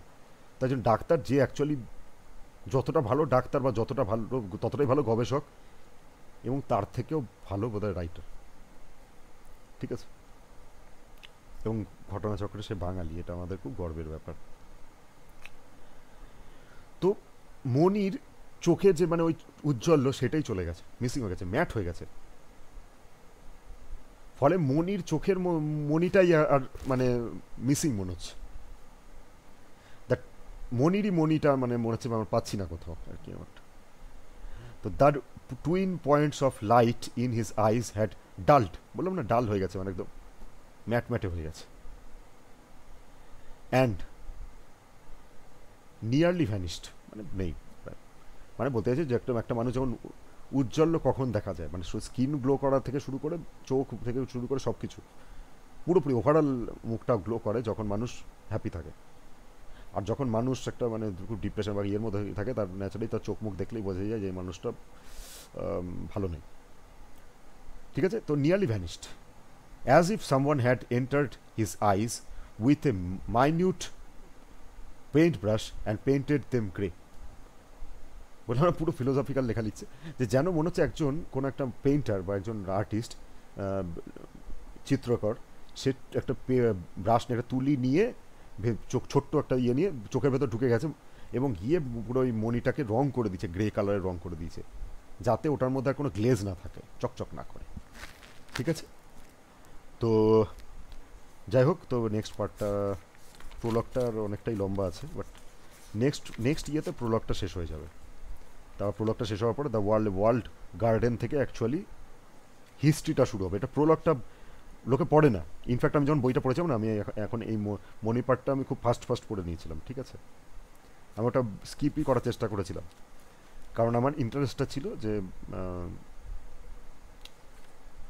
যে জিন লেখা রয়েছে না, এটা জেনেটিক্সের ব্যাপারটা, হিস্ট্রিটা এবং জেনেটিক্স থেকে মানে একটা বায়োলজি বিচারা আইডিয়া হয়ে যাবে এরকম একটা, but that was wrong. Prolog পড়া উচিত সবসময়, প্রোলগটা পড়লে অ্যাকচুয়ালি মানে শুরুতে প্রিফেস প্রোলগ যাই বলো, এই যে জিনিসটা এটা প্রচণ্ড ইম্পর্টেন্ট। যেমন কিছু কিছু গল্প থাকে যেগুলো লাস্টে এপিলগ থাকে, প্রোলগের উল্টো এপিলগ, প্রোলগের অপোজিটটা এপিলগ। হ্যাঁ, তো সেই এপিলগটা ভীষণ ইম্পর্টেন্ট হয়, বিশেষ করে মানে যেগুলো একটু ডিটেকটিভ গল্প টল্প থাকে বা ইয়ে থাকে, সেগুলো ক্ষেত্রে অনেক সময় এপিলগ থাকে। এটা স্ট্যান্ডার্ড প্যাটার্ন। বিশেষ করে মানে দুটো মানুষ তো যারা রয়েছে তাদের তাদের থেকেই তো সব মানে সবাই কপি করতে করতে এতদিন পর্যন্ত সব ভাষাতে, যে বাংলা হোক যাই হোক, সেখানে ভাষাতে হিন্দি হোক, সবাই ডিটেকটিভ বা ইভেন কী বলে ওটাকে, রহস্য রোমাঞ্চ উপন্যাসগুলোকে করে থাকে।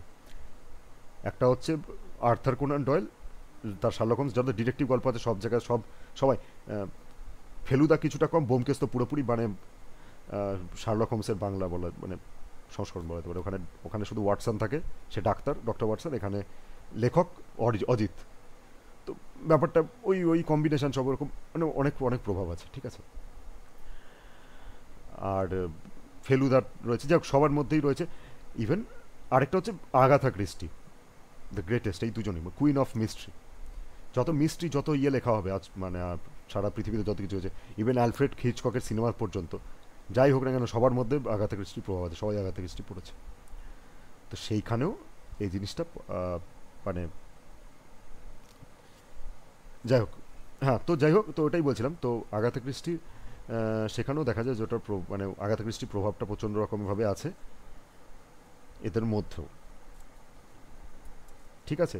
তো সেইখানে লাস্টে গিয়ে একটা এপিলগ থাকে এই গল্পগুলোর লাস্টে, যে হয়ে গেল পুরোটা ধোঁয়াশা ধোঁয়াশা করে শেষ হয়ে গেল। এবার লাস্টে গিয়ে ডিটেকটিভ গল্পের তো একটা শেষে থাকে, এবং ওই জন্য ফেলুদা গল্পে ওটা করে।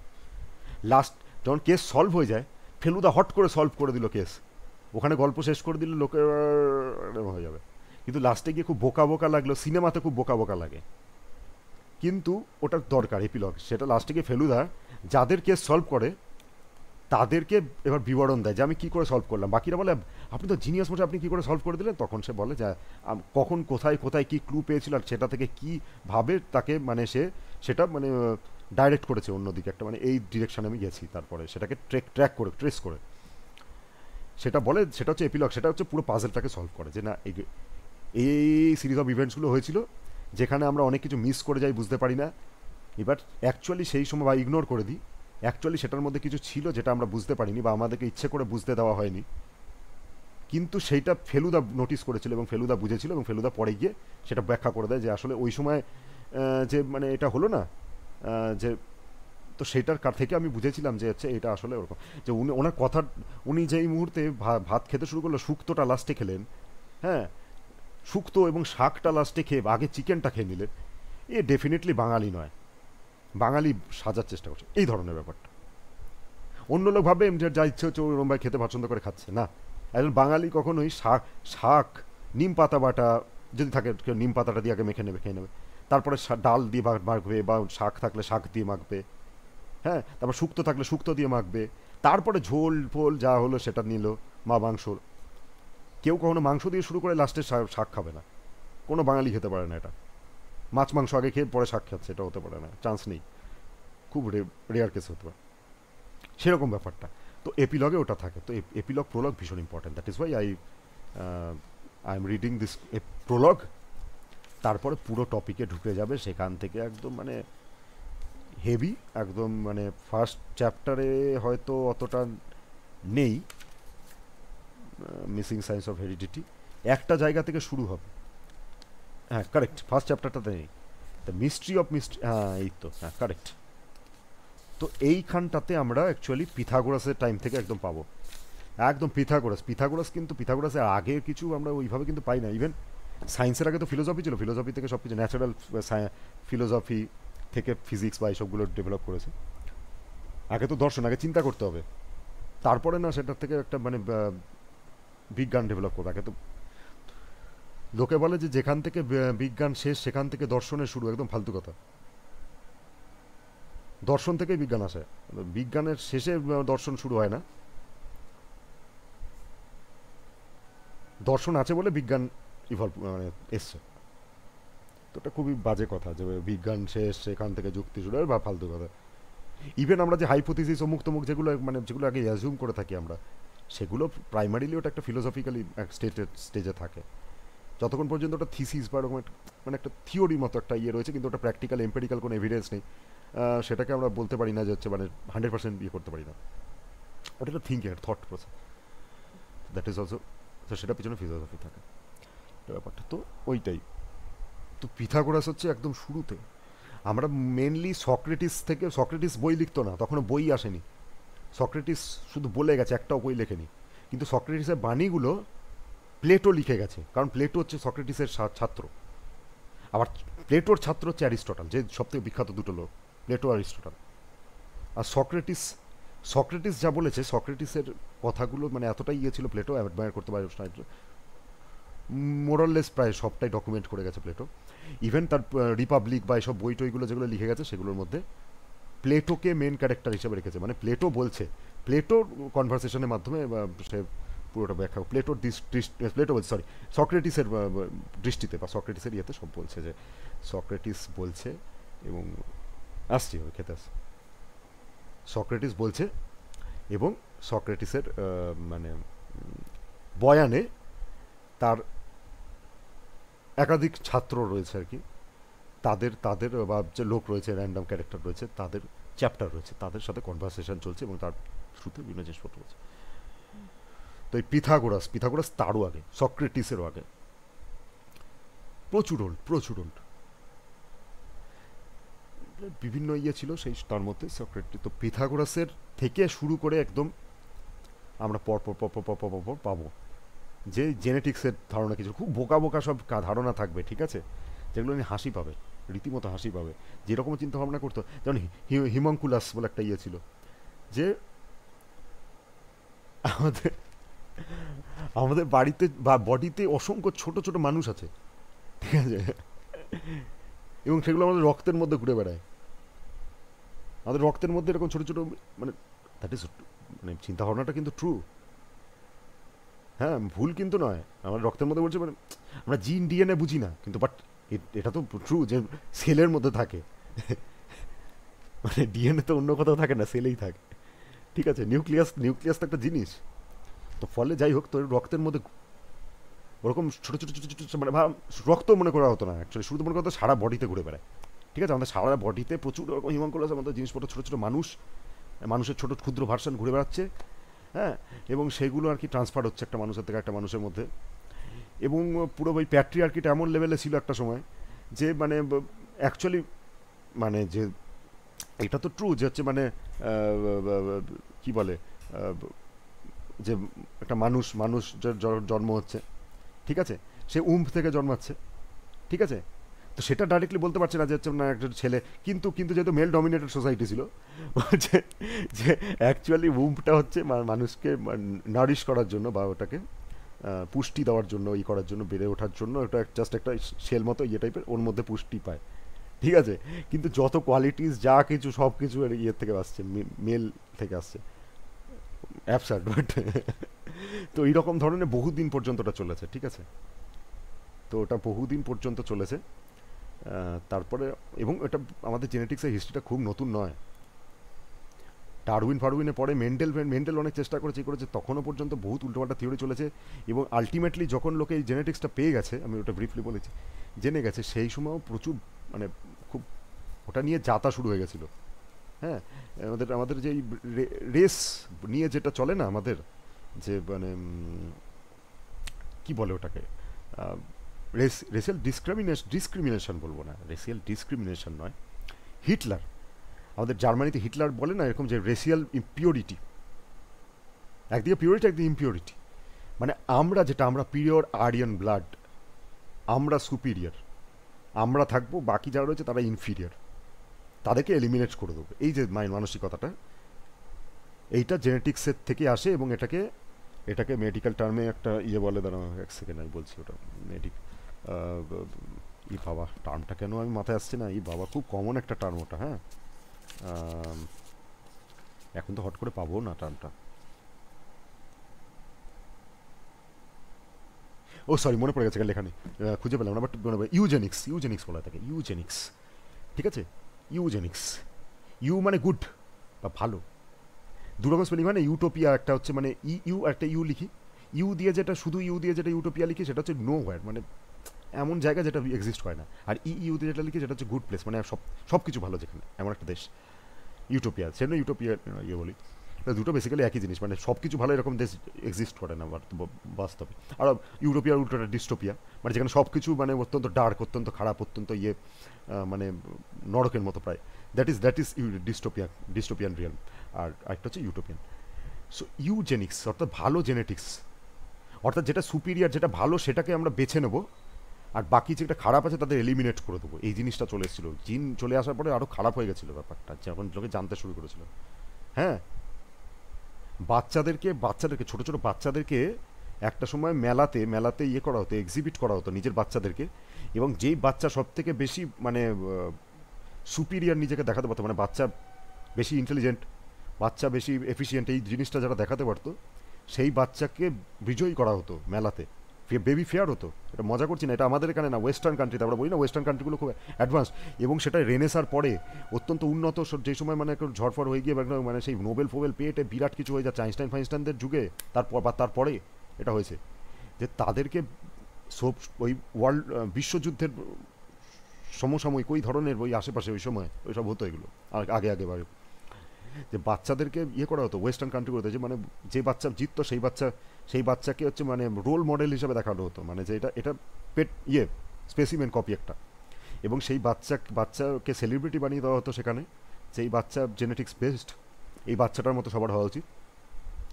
এবং তার ছবি টবি তুলে মানে ইয়ে করে সব বড় বড় ব্যানারে সব জায়গাতে অ্যাডভার্টাইজমেন্ট হতো সেই বাচ্চাকে দিয়ে, প্রোডাক্টের, বেবি প্রোডাক্টের, মানে মানে ওই বাচ্চা মডেল হতো, এই হতো যে এই প্রোডাক্টটা ইউজ করলে এই বাচ্চাটার মতো আর কি মানে সুপিরিয়ার জেনেটিক্স হবে আপনার বাচ্চা। এই ধরনের জিনিসপত্রগুলো এসে গেছিলো। ইভেন মাঝখানে তো বহুত কিছু এরকম হয়েছে, মানে কোন জিনিসটা জেনেটিক্সের ওপর নির্ভরশীল কোনটা নয় সেটার ওপর যখন বুঝে গেল, জিন জিনিসটা তো একটা আইডিয়া হয়ে গেল ওগুলোকে, বা জিন আইডিয়া না হলেও মানে কনসেপ্টটা এসে গেল যে আসে, কোন জিনিসটা অ্যাকচুয়ালি মানে লোকের মধ্যে আসে, কোনটা আসে না, সেটা নিয়ে তো আজও সংশয় রয়েছে। এইটা না জানতে পারলে তো লোকে যে কোনো র্যান্ডাম জিনিস মনে করবে জেনেটিক্যাল, এবং তাতে কি করবে সেটা করতো আর কি, ওটার আলাদা ডিটেনশন ক্যাম্প হতো, মানে যেই মহিলা বা যাকে মনে করা হতো যে সমাজ থেকে একে আলাদা করে দেওয়া হবে, মানে সেটা প্রস্টিটিউট হোক বা যাই হোক, মানে যে কোনো কিছু হোক, ইভেন কেউ কোনো কারণে কোনো অ্যালিগেশন এলো কিছু হলো, তাকেও ওখানে ডিটেনশন ক্যাম্পে ফেলে দেওয়া হতো, এবং ফেলে দিয়ে তাকে মানে এরকম পরীক্ষা নিরীক্ষা করা হতো, যার ফলে টর্চার করা হতো, এবং আলটিমেটলি এরকম মানে এখানে এক্সাম্পলও আছে কিছু, এই যে ক্যারি বাকের কথা বলেছে না, হ্যাঁ, এমি বার্ক আর ক্যারি বাকের কথা বলছে। ক্যারি বার্ক হচ্ছে মেয়ে, আর এমিলি বার্ক হচ্ছে তার মা, এমা বার্ক বোধ হয়, এরকম একটা কিছু কিছু। তো সে তো প্রস্টিটিউট ছিল বা এরকম একটা কিছু ছিল, ওই ধরনের কিছু একটা ব্যাপার ছিল, সে টর্চার্ড হয়েছে একরকমের হয়েছে, তার ধরে নিয়ে যে জেনেটিক্যালি তার মধ্যে আসবে, তার মেয়েকেও একটা কিছু করে ওর মধ্যে ফেলে দিয়েছে, এবং তার মানে যেটা হয় যাতে সে এরপরে মানে ওই ব্যাড জেনেটিক্সটাকে কন্টিনিউ করতে না পারে, তাই জন্য তার সার্জিক্যালি তার ফ্যালোপিয়ান টিউব এসব কেটে দেওয়া হয়েছে, এইসব বিভিন্ন জিনিসপত্র করা হয়েছে তাকে, যাতে পালাতে না পারে এমন কোথাও একটা জায়গায় ডিটেনশন ক্যাম্পটা করা হতো, যেখান থেকে শুধু গুডস আসে, গাড়ি ফাড়ি এসে ওখানে বোঝাই করে ফেলে দিয়ে চলে যায়, তারপরে সেই গাড়ি ফেরেও না, মানে সে কোথাও কোনোদিন যেতেও পারবে না, ফিরতেও পারবে না, এইসব করা হতো। এবং সেগুলো ওয়েস্টার্ন কান্ট্রিতে হয়েছে, আমেরিকা আজকে যেটা সব থেকে রয়েছে, আমেরিকা অত্যন্ত, জার্মানি এত উন্নত, জার্মানি তো আমরা জানি, আমেরিকা সব থেকে বেশি ইয়ে করেছে, ওটাকে প্রমোট করেছে ওই সময় আমেরিকা, ইউজেনিক্স ব্যাপারটা। তো ঠিক আছে, তো এই জিনিসগুলো আছে, তো এই জিনিসগুলো সবই আসবে ওখানে। যেটা বললাম এটা এতটা অবধি পড়া ছিল আমার, অ্যাকচুয়ালি আরও বেশি পড়া ছিল একটুখানি, যে জেনেটিক্সটা কিসের ওপর নির্ভর করে পুরোপুরি, মানে একটা ফিনোটাইপ বা একটা ট্রেট, যে লম্বা মোটা এই মুখ তমুক সেই জিনিস, বা যাই হোক মানে ইঁদুরের লেজ বিশিষ্ট ইঁদুর, লেজ বিহীন ইঁদুর, যাই হোক এসব জিনিসগুলো, সেগুলো কি ওগুলোকে একটা ট্রেটকে ফিনোটাইপ বলা হয় থাকে, ফিনোটাইপ বৈশিষ্ট্য, একটা ক্যারেক্টারিস্টিক্স। একটা ফিনোটাইপ কি শুধু জিনোটাইপ বা একটা জিনের উপরেই পুরোপুরি নির্ভর করে, জিনের টাইপের উপর নির্ভর করে, নাকি আরও কিছুর উপর নির্ভর করে? না, সেটা এনভায়রনমেন্টের উপর নির্ভর করে, কিছু জিনিস থাকে যেটা ট্রিগার করে, ট্রিগার্সের উপর নির্ভর করে, প্লাস তাহলে কি genotype, environment, triggers as well as chance, এই চান্স জিনিসটাই হচ্ছে এখনো পর্যন্ত, ওই জন্য মানে জেনেটিক্স ফিল্ডটা এতটা কমপ্লিকেটেড, কারণ এখনো পর্যন্ত আমরা যে জেনেটিক্স পুরো জেনে গেছি এরকম চান্স ফ্যাক্টর। চান্স যেখানে কথাটা চলে আসে সেখানে হচ্ছে মানে ওটা মানে ডিটারমিনিস্টিক নয়, মানে আমরা 100% বলে দিতে পারি না এই জিনিসটা এরকমই হবে, ঠিক আছে? তো সেই জন্য ওই চান্স ফ্যাক্টরটাও থাকে একটা, কারণ চান্স ফ্যাক্টর তো থাকবেই, কারণ ওটা একটা প্রবাবিলিটির ব্যাপার আছে ওটা না। আমার মধ্যে জেনেটিক্সের এটা সত্যি কথা, মানে যদি বলি এরকম অপরে যাওয়া যায় মা বাবার থেকে হাফ হাফ ধরে নিলাম এলো, ঠিক আছে? তার উপরে তাহলে আমার গ্র্যান্ডমাদারদের জেনারেশন থেকে 1/4 তার আগে 1/8 এরকম এরকম করে করে যাওয়া উচিত হিসেব অনুযায়ী। এতটুকু থেকে যাচ্ছে, তার মধ্যে দেখা যাচ্ছে প্রায় 10 জেনারেশন পরে বা 4-5 জেনারেশন পরে হঠাৎ করে ওই সেম ওই যেটা প্রচ্ছন্ন বৈশিষ্ট্য বা যেটা কি বলবো রিসেসিভ যেটা ইয়েটা বৈশিষ্ট্য সেটা হঠাৎ করে প্রকট হয়ে উঠছে, ডমিনেট হয়ে উঠছে। কেন হচ্ছে, কিভাবে হচ্ছে, আর কোন জিনিসটা হয়, কোনটা কোনটা আদৌ আদৌ জেনেটিক নয়, আমরা মনেই করে নিই জেনেটিক। যেমন বললাম ওটা কোনো ফুটবলারের ছেলে ফুটবলার হয়ে যাবে, গায়কের ছেলে গায়ক হয়ে যাবে, কোনো লজিকই নেই, হতেই পারে না। বাট এটা ট্রু যে কারোর একটা কোনো একটা রোগ ছিল, সেইটাকেই দেখা যাচ্ছে চলে আসছে, বা বিশেষ করে কিছু জিনিস তো হয়, যে ওই ব্লু আই, যেটা ব্লু আই, গ্রে হেয়ার, এই ধরনের জিনিসপত্র যেগুলো তো রিপিট হয়। যার একজনে হঠাৎ করে যদি ব্লু আই হয়ে থাকে, দেখা 100% তার ফ্যামিলি ট্রিতে কোথাও একটা গিয়ে কয়েকটা জেনারেশন আগে ছিলই কারোর ব্লু আই, সেটা কয়েকটা জেনারেশনে ওটা প্রকট হতে পারেনি বৈশিষ্ট্যটা, কিন্তু এই জেনারেশনে এসে হঠাৎ করে ওটা প্রকট হয়ে উঠেছে। সেটা কীভাবে কী হচ্ছে, মেন্ডেল কী কী করেছে আমরা জানি, বই মটর বীজের ব্যাপারটা, রিঙ্কেলড আর নর্মাল কি মানে মসৃণ ইয়ে বীজ, সেই দুটোর ইয়ে করা, লম্বা মটর গাছ, বেটে মটর গাছ, এইসব বিভিন্ন ক্রস ব্রিডিং করে করে করে করে করে করে করে করা। মেন্ডেল নিজেও একজন প্রিস্ট বলবো না, অক্টাভিয়ান অর্ডারের একজন ইয়ে ছিল আর কি, মানে ওটা ইয়েটা মনে নেই, উনি চার্চের লোক ছিল, ঠিক আছে? কিন্তু সেই সময় চার্চে মানে সায়েন্স তখনকার হিসাবে সায়েন্সটাকে ইয়ে করা হতো, প্রাধান্য দেওয়া হতো, কিন্তু এমন কোনো সায়েন্স করা যাবে না যেটা যেটা মানে তাদের ওই থিওরি বা তাদের ওই ধার্মিক ইয়েটাকে আঘাত হানে। সেজন্য মেন্ডেল চেয়েছিল ইঁদুরের ওপর পরীক্ষা করতে, মেন্ডেলকে ইঁদুরের ওপর পরীক্ষা করতে দেওয়া হয়নি। তারপরে সে মনে দুঃখে কষ্টে সব কিছু ছেড়ে দিয়ে একটা গ্রামের বাড়িতে চলেছিল, সেখানে একটা জমি টমি ইয়ে করেছিল এবং সেইখানে মটরের চাষবাস করে সেখানে ওই ক্রস ব্রিডিং ফিডিং করেছিল, সেটা করতেই পারেনি, ওটা ইঁদুরের ওপর টেস্ট করতেই পারেনি। এবং পরবর্তীকালে জানি ওটার নামটা আমি ভুলে যাচ্ছি, যে মৌমাছির যে পরীক্ষাটার নামটা আমি ভুলে গেলাম কী করে, যাই হোক, তো ওই মৌমাছির যেরকম মৌমাছি না মাছি, ড্রসোফিল ইয়ের ওপর মাছির ওপর পরীক্ষা নিরীক্ষা, ক্রস ব্রিডিং, এইসব জিনিসগুলো এইসবগুলো হতে থাকে। এবং ইঁদুরেরটাও পরে হয়েছে, মানে করা হয়েছে, ইঁদুরের লেজ কেটে দেখা গেছে যে ইঁদুরের লেজ কেটে দিলেও হচ্ছে তার নেক্সট জেনারেশনে গিয়ে তার লেজ কাটা ইঁদুর তো হচ্ছে না, হবেও না। হ্যাঁ, ইঁদুরটার লেজ তো কাটাই ছিল না, তুমি লেজ কেটে দিলে তারপরে নেক্সট জেনারেশনে গিয়ে তাহলে তোর একটা মানুষের যদি কোনো কারণে অ্যাক্সিডেন্টে কোনো মানে একটা পা চলে যায়, তাহলে তার নেক্সট জেনারেশন থেকে সবাই মানে ইয়ে হবে, মানে তার পা থাকবে না, কোনো মানে নেই। তো তখন ওটা জানতে পারলো যে অ্যাকচুয়ালি ওটা ওরকম না, যে একটা মানুষ যেরকম হবে তার তার ছেলে সেই জিনিসগুলো মানে কোনো একটা যদি কিছু থেকে থাকে সেটা ভালো হোক খারাপ হোক সেটা সেটা এসে যাবে, এরকম কোনো মানে নেই। কিছু জিনিস আসতে পারে, আবার নাও আসতে পারে, আর কিছু জিনিস আসে সেটা আসবে, মানে irrelevant, that we will discuss. এবং তারপরে ওই এজিসিটি যেগুলো বলে থাকে, অ্যাডিনিন, গুয়ানিন, সাইটোসিন, থায়ামিন, এইসব জিনিসগুলো যে ডিএনএর স্ট্রাকচার ফাকচার ওইগুলো নিয়ে, ডিএনএ চেনটা কীভাবে তৈরি হচ্ছে এইসব নিয়ে আলোচনা হবে। তারপর যেতে যেতে ধীরে ধীরে আরও কিছু আছে হয়তো আমি সেগুলো পড়িনি, ক্রোমোজোমে চলে আসবে, XY ক্রোমোজোমের ব্যাপার স্যাপারগুলো চলে আসবে।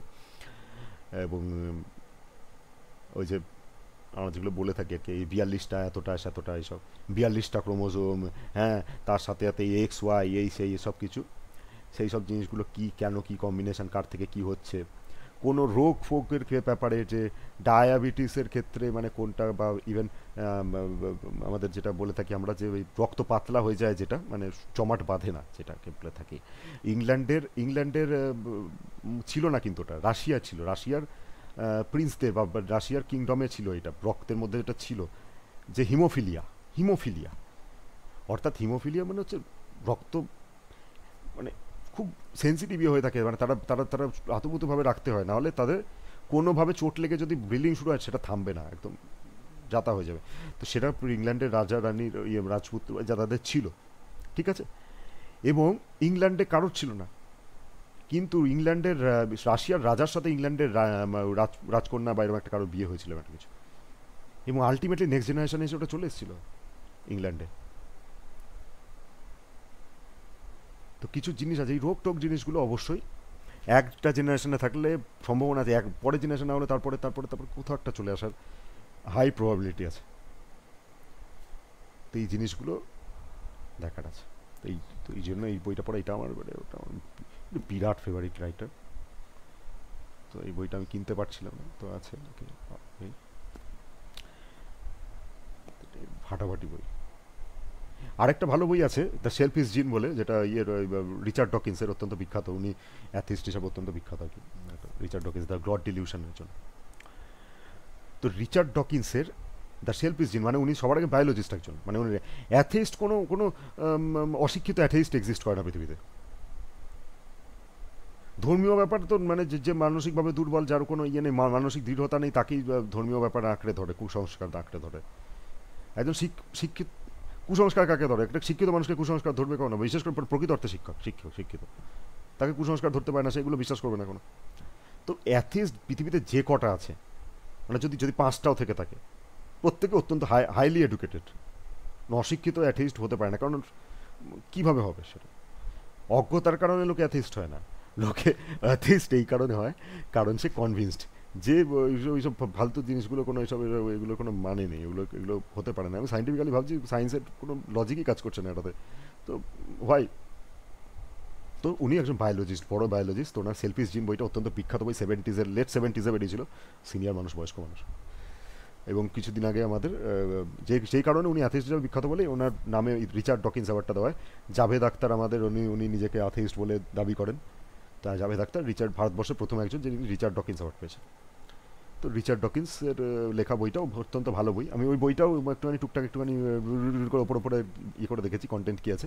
আমার মনে হচ্ছে এইটাই বেশি ভালো, মানে সিদ্ধার্থ মুখার্জিটাই বেশি ভালো। ওটা অনেক আগে লেখা, তো এইটা লেটেস্ট, এটাতে জেনেটিক ইঞ্জিনিয়ারিংয়ের উপর অনেক বেশি কিছু বলা আছে, যেটা ওই সময় এক্সিস্ট হতো না অবশ্যই, 70s কোথা থেকে আসবে। ওটার পিছনে ইভলিউশনের কথাটা বলা আছে। ইভলিউশন আর জেনেটিক্সটাকে আমরা আলাদা কিছু ভাবি, ডারউইন মেন্ডেলকে অন্য আলাদা, দুটো আলাদা ইয়ে ভাবি, সেট ভাবি না। ডারউইন মেন্ডেল দুটো একসাথে জুড়লে তবে হচ্ছে বায়োলজির মানে পরবর্তীকালে ইয়েটা জন্ম হয়, আদারওয়াইজ হয় না। ইভলিউশন থেকে তো সব কিছু শুরু, আর ইভলিউশনের পিছনেই আছে জেনেটিক্স। ইভলিউশনটা যখন লোকে বুঝে গেল যে হচ্ছে মানে ইভলিউশন ঘটেছে বা ইভলিউশন হয়, ইভলিউশনটা হচ্ছে প্রথম সায়েন্সের ইতিহাসে ইভলিউশন হচ্ছে, বিবর্তন হচ্ছে সব থেকে বড় ধাক্কা, বিবর্তনের আবিষ্কার, যেটা নিয়ে ওই জন্য বহুত বছর পরে ডারউইন মারা যাওয়ার পরেও ইভলিউশনটাকে অ্যাকসেপ্ট করা নিয়ে অনেক কিছু চলছিল, ডামাডোল চলছিল। কারণ কিছুই না, যে মানে ডারউইন তো বিগল নিয়ে চলে গেল, এসব গালাপাগোস অমুক তমুক এসব আইল্যান্ডে গিয়ে স্যাম্পল ট্যাম্পল কালেক্ট করে পাশাপাশি রাখলো, রেখে প্যাটার্ন খোঁজার চেষ্টা করলো। হ্যাঁ, যে অমুক পাখির থেকে এইটা মানে কি মনে হচ্ছে এরকম টাইপের, এটা কি করে নিশ্চিন্ন হয়ে গেল, এটা কি হলো, এসব পাশাপাশি ফসিল রেখে খুব পড়ার চেষ্টা করলো আর কি, এবং সেখান থেকে অনেক কিছু বার করলো। তো ডারউইন সব থেকে ইম্পর্টেন্ট লোক ভাই সায়েন্সে, ঠিক আছে? Not even Einstein, not Newton, কেউ না, ঠিক আছে? হ্যাঁ, এরকম বর্তমান পৃথিবীর রেসপেক্টে বলতে গেলে নিকোলা টেসলা বলবো, যে হ্যাঁ এডিসন টেসলার কথা, যে এসিতেই সব কিছু চলছে, তো নিকোলা টেসলা সব থেকে বড় সায়েন্টিস্ট এরকম বলতে পারি। বা ফিজিক্সের যারা ফিজিসিস্ট তারা, আরে বাবা রে, আইনস্টাইন সব থেকে ইয়ে, অনেক কিছু বলতে পারে। But science in general, science এবং সায়েন্স ভার্সাস রিলিজিয়ান বা কুসংস্কার, এই যে ব্যাটেলটা, আমাদের এখানে তো বহুদিন এরকম অনেক ওঠানামা রয়েছে, কিন্তু ওয়েস্টার্ন ওয়ার্ল্ডে তো একটা সময় পরে যবে থেকে খ্রিস্টানিটি বা ওইসব অ্যাভামিক রিলিজিয়ানগুলো এসে গেছিলো, তারপর থেকে ধীরে ধীরে ধীরে সময়ের সাথে সাথে খারাপ হচ্ছিলো, আরও স্ট্রিক্ট হচ্ছিলো। জর্দানো ব্রুনোকে একদম জ্যান্ত জ্বালিয়ে মেরে দেওয়া হয়েছে, ওখানে পুড়িয়ে দেওয়া হয়েছে, এসব জিনিসগুলো হচ্ছিল। হ্যাঁ, ব্রুনো তো সায়েন্টিস্টও ছিল না, ব্রুনো লজিক্যালি ভাবতে পছন্দ করতো এবং অনেক কিছুকে প্রশ্ন করছিল, ইয়ে করছিল। ব্রুনোকে তো পুরো একদম পাবলিকলি এক্সিকিউট করা হয়েছে, জ্যান্ত জ্বালিয়ে পুড়িয়ে মারা হয়েছে ক্যাথলিক চার্চ থেকে। হ্যাঁ, গ্যালিলিওকে চর্চা করা হয়েছে। কোপার্নিকাস নেহাত নিজে ধর্মযাজকের ফ্যামিলির ছিল, তাই জন্য লুকিয়ে লুকিয়ে বই পড়েছিল। কোপার্নিকাস অতটা প্যাথেটিক কন্ডিশন হয়নি, গ্যালিলিওর যাতা অবস্থা হয়ে গেছে। আমাদের ইয়ের যেরকম মানে নজরুলের যেরকম অবস্থা ছিল, গ্যালিলিওর ওরকম প্রায় ওরকমই অবস্থা হয়েছিল। কেপলার, এই যে একটা জেনারেশন এসেছিল, তাদের একটা বিরাট ভূমিকা আছে। কিন্তু প্রথম ইয়েটা হচ্ছে গ্যালিলিও, কারণ এই বিবর্তন জিনিসটা যেই লোকে বিশ্বাস মানে এস্টাবলিশড হয়ে যাবে অমনি খতম। কারণ বিবর্তনের মধ্যেই হচ্ছে সৃষ্টির, পুরো সৃষ্টির রহস্য লুকিয়ে আছে। সব কিছু সব কিছু বিবর্তন ঘটছে, মানে একটা জিনিস থেকে আরেকটা হতে পারে। প্রত্যেকটা জিনিস ফান্ডামেন্টালি ঈশ্বর 6 দিনে তৈরি করে 7 দিনের মাথায় রেস্ট নিয়েছিলেন, বা বাইবেলে কিন্তু তাই। তারপরে আদম ইভ অমুক তমুক আসে, বা আদমের পাঁজর থেকে ইভের জন্ম হয়েছিল। হ্যাঁ, এরকম ভাবার কিছু নেই। ওয়েস্টার্ন কান্ট্রি অ্যাডভান্স মানে খ্রিস্টানিটি খুব অ্যাডভান্স, খ্রিস্টানিটি সব থেকে বড় বুলশিট পৃথিবীর। এর থেকে আমাদের হিন্দু স্ক্রিপচার অনেক বেটার, মানে এর থেকে বড় বাজে কিছু নেই আর কি পৃথিবীতে, মানে ননসেন্স কিছু নেই পৃথিবীতে, টোটালি বুলশিট। হ্যাঁ, ছ প্রথমে in the beginning there was nothing, মানে এরকম টাইপের সব ব্যাপার আর কি, ঠিক আছে। The beginning there was earth and the heaven, earth and the heaven, মানে পৃথিবী ছিল আবার হেভেন ছিল, ঠিক আছে। অ্যান্ড কি বলে, God said let there be light, and there was light. লাইটের জন্ম হয়ে গেল, বললো let there be light, light হয়ে গেল। And God saw that light was good, so he separated light from darkness. Sorry, মাঝখানে ছিল যে মানে in the beginning there was earth and the heaven, and there was darkness all over the face of the earth, মানে সব জায়গায় পুরো সারা পৃথিবী ভর্তি শুধু অন্ধকার ছিল, আলো ছিল না। God said let there be light, and there was light, and he God saw that light was good, so he separated light from darkness. আলোকে অন্ধকারের থেকে আলাদা করে দিল, সেগ্রিগেট করে দিল। এইরকমভাবে মানে যা খুশি। তারপর লাইট এখানে ট্রাভেল করছে, ছায়া ওখানে ঘুরে বেড়াচ্ছে ওখানে। হ্যাঁ, এইসব করতে করতে পৃথিবী কীভাবে জল তৈরি হলো, এই হলো, সমুদ্র এই করে দিল, এইসব এরকম করে 6 দিন ধরে এইসব চালালো। 6 দিন হয়ে যাওয়ার পরে 7 দিনের মাথায় গড রেস্টও নিয়ে নিল। পৃথিবী তৈরি হয়ে গেছে। হ্যাঁ, আদম ইভ তৈরি হয়ে গেল। অ্যাডামের পাঁজর, প্রথমে ছেলেই তৈরি করলো, ছেলে মেয়ে একসাথে তৈরি করেনি। প্রথমে ছেলে, অ্যাডামেরই জন্ম হলো। ইভ হয় উল্টোটা, আমরা মুরগি না ইঁদুর বলি না, মুরগির থেকে ইঁদুর আসে, মোরগের থেকে ইঁদুর, সরি ডিম আসে। মোরগের থেকে তো ডিম আসে না, মানে হলে বরং একটা মহিলাই আগে জন্ম হওয়া উচিত হিসাব অনুযায়ী। তারপরে সে নেক্সট ইয়ে আসবে না। অ্যাডামের পাঁজর থেকে ইভ জন্মে গেছে। অ্যাডামকে তৈরি করে দিয়েছে, অ্যাডামকে ইয়ে করে দিল কিছু একটা করে, ঘুম পাড়ি মানে ইয়ে করে দিল, অ্যানাস্থেশিয়া, মানে গডের অ্যানাস্থেশিয়া, একেবারে হাই সুপার ন্যাচারাল অ্যানাস্থেশিয়া মানে করে দিল। দিয়ে ওর বুক খুলে পাঁজর খুলে পাঁজর থেকে ইভের জন্ম হয়ে গেল। তারপর দুজন মিলে উলঙ্গ অবস্থায় ঘুরে টুরে বেড়াচ্ছিল, এই হচ্ছিল সেই হচ্ছিল। তারপরে সেই মানে ওই গড বলে দিয়ে গেল যে হচ্ছে মানে উইজডম অফ, মানে ফ্রুট অফ উইজডম যেটা রয়েছে, উইজডম ট্রি থেকে ফলটা খেও না, ওরা খাবে না, ঠিক আছে।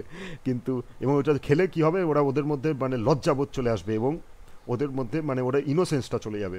মানে বুঝতে পারছো ব্যাপারটা কি বলতে চাইছে, যে মানে ওরা ইটসেলফ ওরা জানে যে মানে চাইতো না যে মানুষ লজিক্যালি কিছু চিন্তা ভাবনা করুক, মানুষ কিছু মানুষের বোধ বুদ্ধি লজ্জা এই সব জিনিসগুলো, যে বোধগুলো, সেই বোধটা মানুষের থাকুক সেটা চায় না। মানুষ অন্ধ হয়ে সব কিছু বিশ্বাস করুক, এটাই ন্যাচারাল বলে বাইবেলে মনে করা হয়। কিন্তু ঠিক আছে, ওদের যেই মুহূর্তে লজ্জা এসে গেল, লজ্জাটাও বাজে, যেই আদাম ইভের মধ্যে লজ্জা এসে গেল, বা নিজেরা সেলফ কনসিয়াস হয়ে গেল, এবং তাদের উইজডম যেহেতু তাদের মধ্যে ওয়াইজ হয়ে গেল, তারা বুঝতে পারলো যে আমাদেরকে মুরগি করা হচ্ছিল, হ্যাঁ, ফল খেও না বলে। মানে সেটা কে করলো, একটা সার্পেন্ট এলো, সার্পেন্ট এসে ওটা করলো, ঠিক আছে। একটা সার্পেন্ট এসে ওদেরকে ইয়ে করলো, মানে প্রলোভন দেখালো, এই করলো সেই করলো, খেয়ে নিল। খাওয়ার পরে এবার তাদের মধ্যে ইয়ে হয়ে গেল, ব্যাস। এবার গড এসে যখন আলটিমেটলি জানতে পারলো, তখন ওদেরকে মানে খুব অফেন্ডেড হয়ে গেল, ওদেরকে প্যারাডাইজ লস্ট, স্বর্গ থেকে একদম ইয়ে করে দিল, শাস্তি ওটা পৃথিবীতে পাঠিয়ে দিল। পৃথিবীতে ঘুরে বেড়াচ্ছে, ওদের মানে এখন কিছু করার নেই। তো আলটিমেটলি ওই যে অ্যাডাম ইভ ভুল করেছিল, হ্যাঁ, এখনও মনে করা হয় বাইবেলে যে আমরা প্রত্যেকে, মানে যারা খ্রিস্টান, প্রত্যেকটা খ্রিস্টান সে অ্যাডাম ইভের ভুলটাকে বা সে তার পাপের ভাগী, আমরা সেটা বহন করছি, ঠিক আছে। জিসাস ক্রাইস্টও বহন করছে, সরি, জিসাস ক্রাইস্টের ব্যাপারটা অন্যরকম হলো, বিগটেন সন অফ গড। যাই হোক, তো এইরকম ব্যাপারটা হরিবল, দিস এক্সট্রিমলি হরিবল। তো সেই জন্য আমাদের কখনো ওই সবের মধ্যে যাওয়াই উচিত না। তো ওয়েস্টার্ন কান্ট্রিগুলোতেও হালে ধীরে ধীরে মানে, হ্যাঁ, তো ওই জন্য বিবর্তনটা হচ্ছে সব থেকে বড় জিনিস। আমি এটা বলে দিলাম কারণ এটা ইন্ট্রোডাকশনটা হয়ে যাবে। তো বিবর্তনটা হচ্ছে সব থেকে বড় জিনিস, এবং সব থেকে বড় ইভেন্ট সায়েন্সের ইতিহাসে। ওই প্রথম চার্চ বা ক্যাথলিক চার্চ বা ওইসব ধাক্কা খেলো, একটা বিরাট বড় ধাক্কা খেলো, কারণ গডের ক্রিয়েশন থিওরিটাই পুরো একদম ইয়ে হয়ে যাবে, সত্যানাশ হয়ে যাবে, একদম শ্যাটার্ড হয়ে যাবে। যেই মুহূর্তে মানুষ বিশ্বাস করতে শুরু করবে যে পুরো পৃথিবীটা 6 দিনে তৈরি করে 7 দিনের দিন রেস্ট করেছে, এটা হচ্ছে না। হিসাব অনুযায়ী তো অ্যাটম ইভকে আগেই কবে তৈরি করে দিয়েছে, তাই না? এবং পৃথিবীর ইতিহাসটা তখন আর অত ছোট ইতিহাস থাকছে না।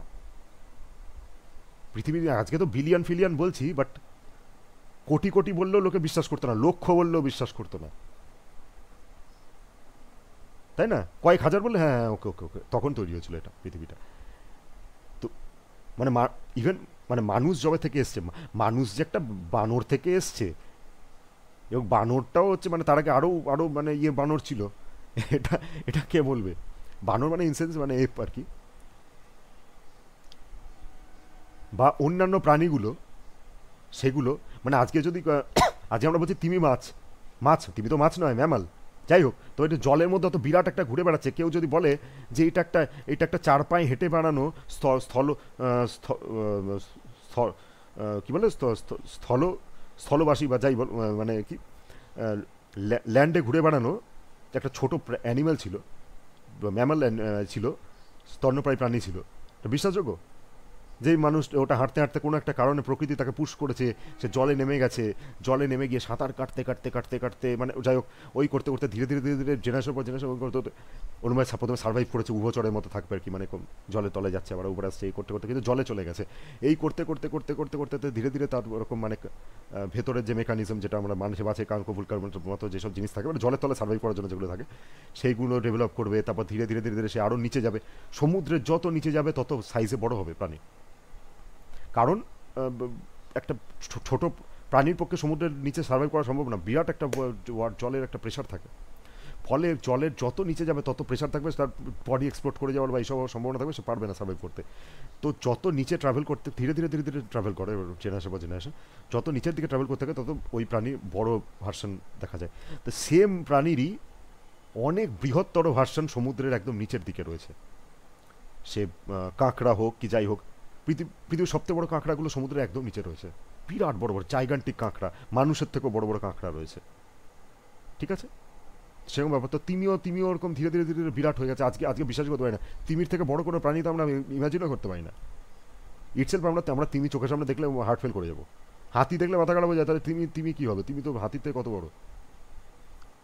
ইভেন ডাইনোসর, সব থেকে বড় যে ডাইনোসর ছিল, সেই ডাইনোসরেরও ওভারঅল পুরো মাথা থেকে লেজ পর্যন্ত এরকম সোজাসুজি টান টান করে টেনে দিলেও মানে ওই একটা নীল তিমি একটা ব্লু হোয়েলের প্রায় সমান বলা যায়, ঠিক আছে? আমরা মনে করি না ডাইনোসর বিরাট ডাইনোসর ছিল, ডাইনোসর মানে লার্জেস্ট যে ডাইনোসর দেখায় এখনো পর্যন্ত পাওয়া গেছে, মানে ওই জুরাসিক পার্ক বা সিনেমার ডাইনোসর নয়, লার্জেস্ট যেটা আছে সেটাও একটা নীল তিমির ক্যাটাগরিতে পড়ে লেংথে। তাহলে নীল তিমি কতটা হিউজ, মানে হিউজ, তার ভেতর ক্রিকেট ম্যাচ খেলা যাবে 100 জায়গা আমি আর বলছি না, যাক ঠিক আছে। তো ওটাই বলছি, তো 100 ফুটের ওপর হতে পারে একটা নীল তিমি,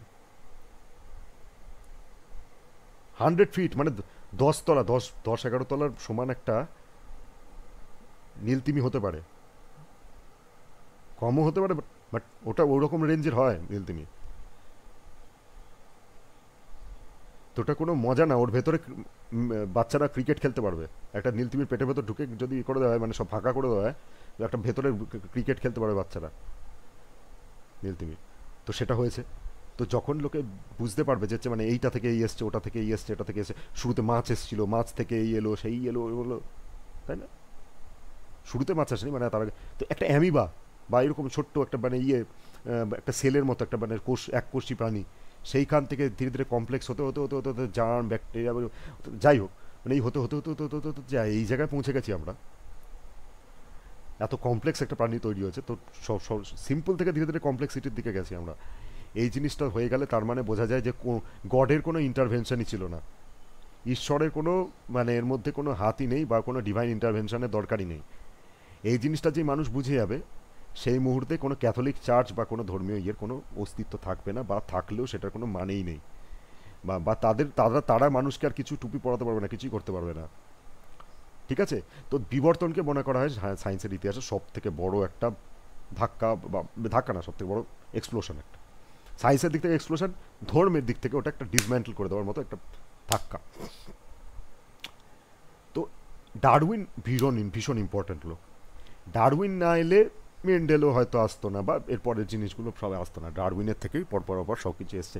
ইনফ্যাক্ট মেন্ডেল নিজেও ডারউইনের মানে বেশ ইয়ে ছিল আর কি, মানে ভীষণ রকম ইনফ্লুয়েন্স ছিল ডারউইনের প্রতি। এবং যাই হোক, এই ব্যাপারগুলো ছিল। সেখান থেকেই পুরোপুরি একদম পুরো বায়োলজির একদম একটা দিগন্ত খুলে গেল, বা বায়োলজির জন্মই বলা যায় বেসিক্যালি। তার আগে বায়োলজি নিয়ে কে স্টাডি করতো বা কী করতো? তার আগে তো প্রশ্ন এইগুলোই ছিল যে মানে ওই যে যে সময়টা তখন এরকম ধরনের আর কি, যে সায়েন্সে ইভেন ফিলোসফিটাও সেই সময় একটুখানি অনেকটা গড মানে ওই একটু আধ্যাত্মিক বলে না, ওই ওই ওই ধরনের ফিলোসফিটা ড্রিভেন ছিল। যারা চেষ্টাও করছিল কিছু করার ফিলোসফিতে, তারাও কিন্তু ওই ধরনের ওই যে রেশনালিস্ট যে মানে মুভমেন্ট যেই সময় ডেকার্ট হোক, রেনে ডেকার্ট হোক, কি ইয়েই হোক, ওই ওনার নামটা ভুলে যাচ্ছি, স্পিনোজা হোক, কি আরেকজন ছিল লিবনিস, স্পিনোজা লিবনিস, এই চারজন, এই তিনজন মেন মানে মুখ্য আর কি ওই সময়কার। তাদের মধ্যে কিন্তু একটা ওই ধরনের মানে তারা অনেক কিছু বস্তু নিয়ে অনেক কিছু বলছে টলছে, কিন্তু স্টিল তার মধ্যে একটা মনে হচ্ছে যেন একটা রহস্যময় একটা ইয়ে রয়েছে, বা মানে একটা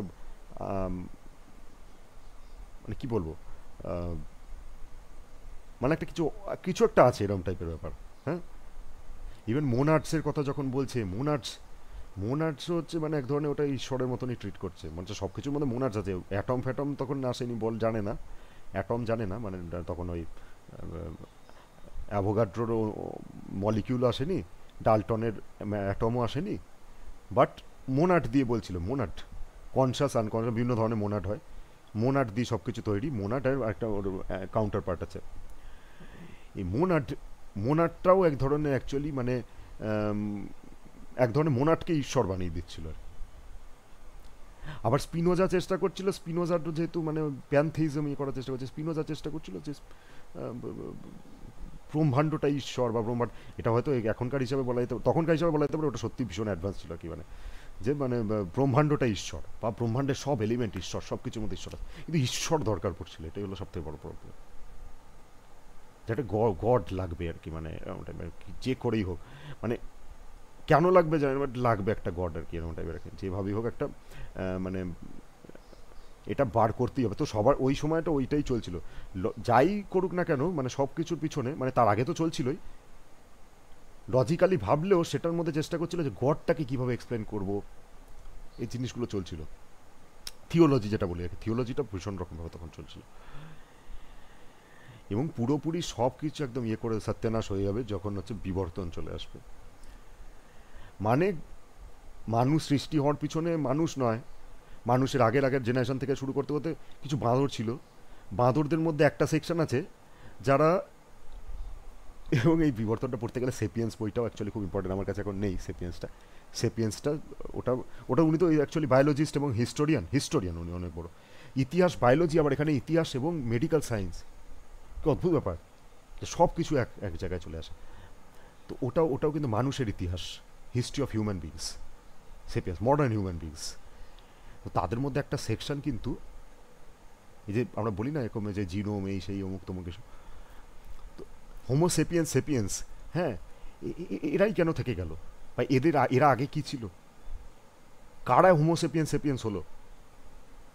আমরা নিয়ান্ডারথাল, অস্ট্রালোপি থেকে সেই হ্যাড্ডা ব্যাডা ক্রোম্যাগনান এসব অনেক কিছু বলি, ক্রোম্যানিয়ান,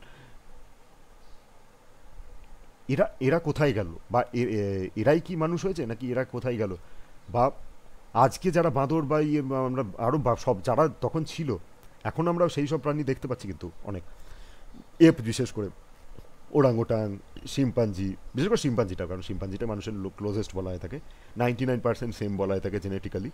তো শিম্পাঞ্জি, চিম্প্যাঞ্জি যেটাকে বলতে চিম্প্যাঞ্জি, বা এরকম ইভেন আরও তার যে ভাই যারা রয়েছে, গরিলা, বা এরকম ওরাংওটাং, বেবুন, এসব বিভিন্ন ধরনের মাংকি।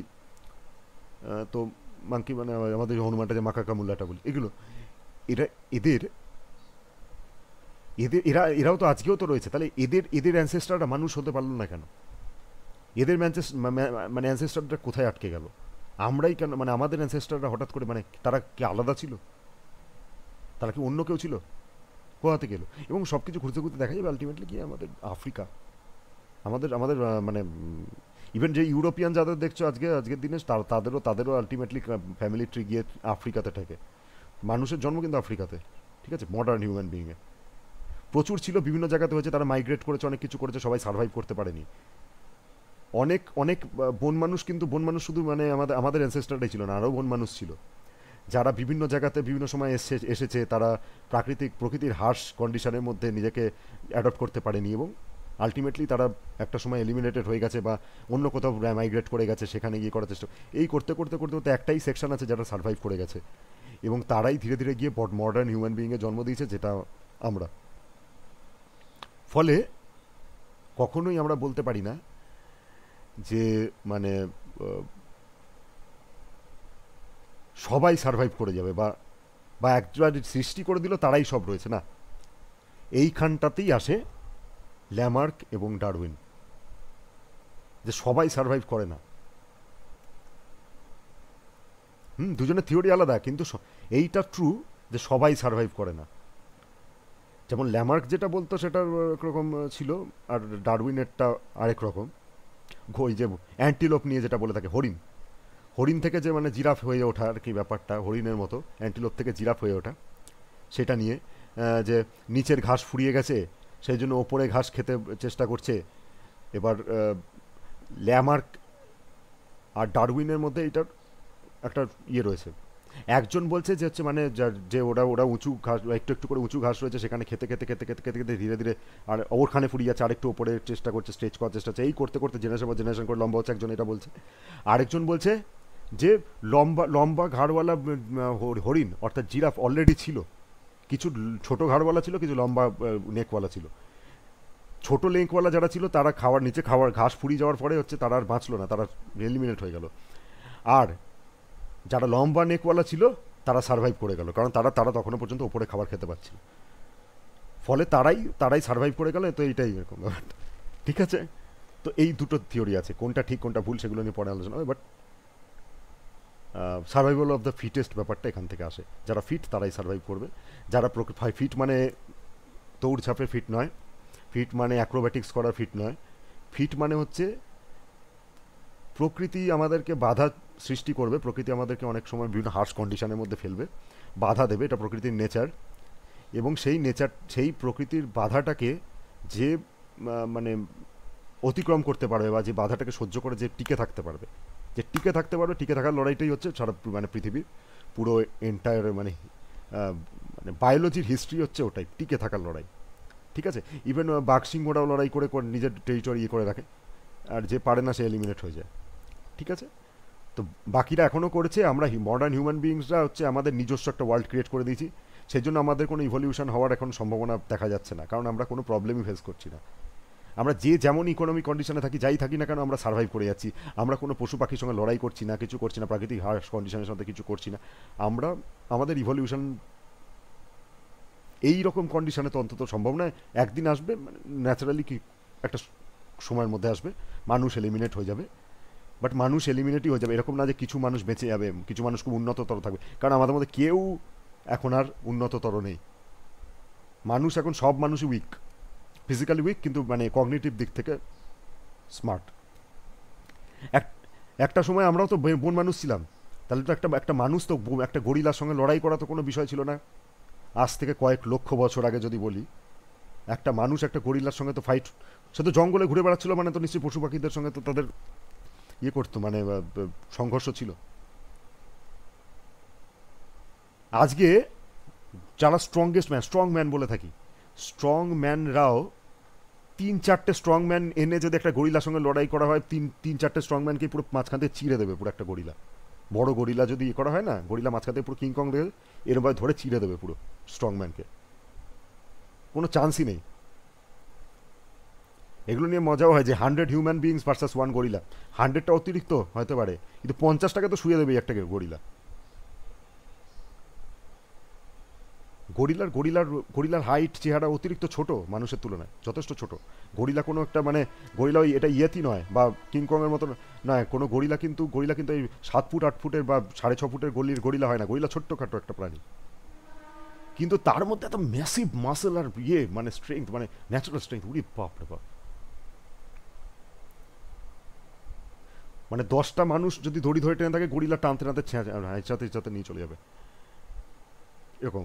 একটা বাঘ সিংহ সেম একটা দেখাচ্ছিল, যেরকম মানে পাওয়ার লিফটার বা হচ্ছে স্ট্রং ম্যান, তারা সব দড়ি ধরে টেনে ই করে রয়েছে, এরকম বাঘ খাঁচার ভেতর থাকে, দড়িটা জাস্ট মুখে করে ধরে রাখে, ও ধরে জাস্ট একটু পিছন দিকে একটুখানি ইয়ে দিয়ে ই করে রয়েছে, ও টানছেও না, কিছুই করছে না, কিন্তু ওরা ওরা কিছুই করতে পারছে না। 10জন পাওয়ার লিফটার মিলে এরকম ঝুলে পড়েছে, পুরো বডি নিয়ে পুরো ওয়েট দিয়ে ঝুলে পড়েছে, এক চিলতে নড়াতে পারছে না বাঘটাকে, ও মুখ দিয়ে জাস্ট ধরে রেখে দিচ্ছে দড়িটাকে। তো আমরা এতটা উইক, ওই সব বলে না এরকম, সেই অমুক শের শাহ এই সেই অমুক তমুক বাঘকে হারিয়ে দিয়েছিল, কী করেছিল, কীভাবে কী করেছিল যাই না, আমরা অস্ত্র ছাড়া কোনো কোনো এমন কিছু যেটা যেটা ওদের কাছে নেই, সেইটা দিয়ে ওদেরকে যদি কোনো ক্ষতি করতে পারি তো ভালো। ফিজিক্যালি আমরা উইকেস্ট অ্যানিমাল, মানে বডির ইয়েতে কম্প্যারিজনে, চেহারা হাইট চেহারার কম্প্যারিজনে আমরা অনেক উইক। আমাদের থেকে কম্পারেটিভলি অনেক ছোটো প্রাণী টানিও মানে আমাদের থেকে স্ট্রং, মানে যদি ইয়ে দেখা যায় একটু কম্পারেটিভলি ছোটো, তাই না? এই ব্যাপারগুলো, গরিলা ভাল্লুক ফাল্লুক এরকম, ভাল্লুক টাল্লুকও কিন্তু অ্যাকচুয়ালি মানে সব ভাল্লুক বিরাট বিরাট হয় না, কিছু ভাল্লুক হয় যেই ভাল্লুকগুলো মানুষের হাইটেরই হয়, কিন্তু ভাল্লুকটা যখন এবার দাঁড়িয়ে যাবে দেখা যাচ্ছে হয়তো একটা 6 ফুট 6 ফুটের একটা মানে যাই হোক একটা বড় মানুষ রয়েছে তার সামনে, গরিলাটাকে ভাল্লুকটাকে এমন কিছু মনে হচ্ছে না যে ও তো ওই একই রকম সাইজে, কিন্তু ভাল্লুকটা তো মানে ওকে ওর মতো 100 জনকে পুরো মানে পরিমাণ করে দেবে, মাঝখানে ছিঁড়ে ফেলে দেবে। This is what nature does to us.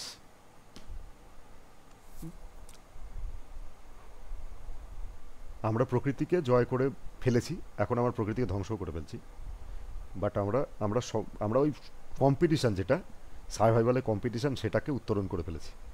আমরা নিজেদের একটা রিয়াম তৈরি করে ফেলেছি যেখানে মানুষই থাকে, অন্য কারোর সাথে কম্পিট করি না, অন্যরা বাইরে গিয়ে নিজেদের মধ্যে সংঘর্ষ করছে, লড়াই করছে, মানুষ মানুষের মতো আরামসে রয়েছে।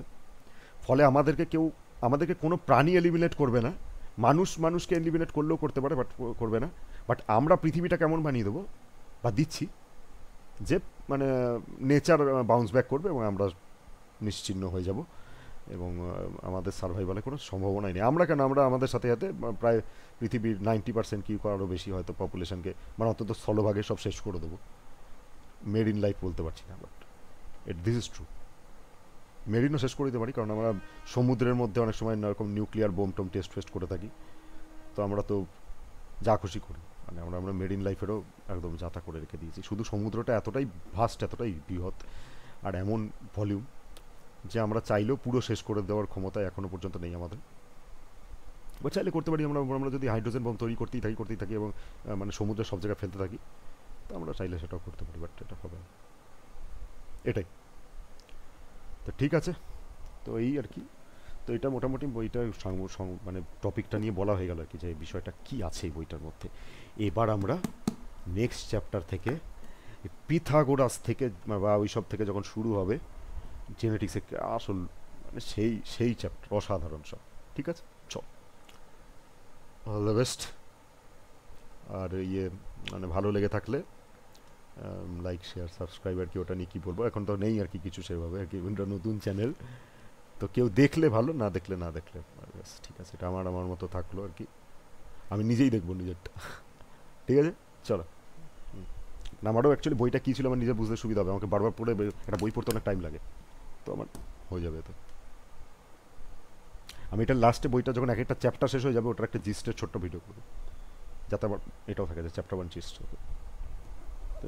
This is the way you can revise a thick book like this. So this is almost 600 pages book. This is 600 pages book. ইংলিশে 600 এবং খুব ছোট ছোট করে লেখা, ভীষণ dense book. And this is also, এটাও 600 পেজেস। ঠিক আছে, তো ভীষণ ডেন্স। তো অবশ্যই 600 পাতা ধরে শুধু এইটুকু তো লেখা থাকতে পারে না, তো অর্ধেক অবধি এটা এইসবই রয়েছে প্রায়, মানে পুরো জেনেটিক্সটা বুঝিয়ে দেওয়া, একদম ইতিহাস থেকে শুরু করে পৌঁছে দেওয়া। তারপর থেকে মডার্ন অনেক কিছু রয়েছে, জেনেটিক ইঞ্জিনিয়ারিং নিয়ে বলা হয়েছে। এবং নেক্সট কি মানে আমরা জেনেটিক ইঞ্জিনিয়ারিং এখন কী কী করতে পারি বা করছি, এবং আমরা আমাদেরকে রেস্ট্রিক্ট করালে কে করছে, কি বিভিন্ন অ্যাক্ট বেরিয়েছে, তারা আমাকে কেন বেরিয়েছে, কেন আমাদের রেস্ট্রিক্ট করার চেষ্টা করছে? কারণ আমরা আনকন্ট্রোলেবল হয়ে যাবে, আমরা যা খুশি করতে থাকবো, মানুষের ক্লোন বানাবো, এই করবো সেই করবো, কোনো যাতা হয়ে যাবে অনেক কিছু, মানে বিভিন্ন ধরনের এক্সপেরিমেন্ট করতে থাকবো, এবং আমরা সুপার হিউম্যানস বানানোর চেষ্টা করবো, বা যাই হোক মানে অনেক কিছু করার চেষ্টা করবো আমরা। হ্যাঁ, যেটা যেটা মানে আনএথিক্যাল হয়ে যাবে একটা সময় পরে, তাই না? তো সেই জিনিসটা যাতে না হয়, তো সেই জন্য ওটার একটা নিয়ম রয়েছে। কারণ এটা তো সত্যি যে জেনেটিক ইঞ্জিনিয়ারিংয়ে জবে থেকে আমরা জিনটাকে ম্যানিপুলেট করতে শিখে গেছি, ঠিক আছে? একটা ডিএনএ যে চেন থাকে, সেই চেনের ওখানে আমরা কিছু চেঞ্জেস করতে পারছি জবে থেকে। হ্যাঁ, এই যে শুনতে ওরকম মনে হয় যে ওই অ্যাডিনোসিন, সরি অ্যাডিনোসিন বলছি, sorry, AGCT, adenine, guanine, cytosine, thymine, এই যারা এরকম বলেছেন, ইজি জিসিটি তো রয়েছে, কিন্তু ওই কম্বিনেশনে যে কত আনকাউন্টেবল কম্বিনেশনস, তাই না?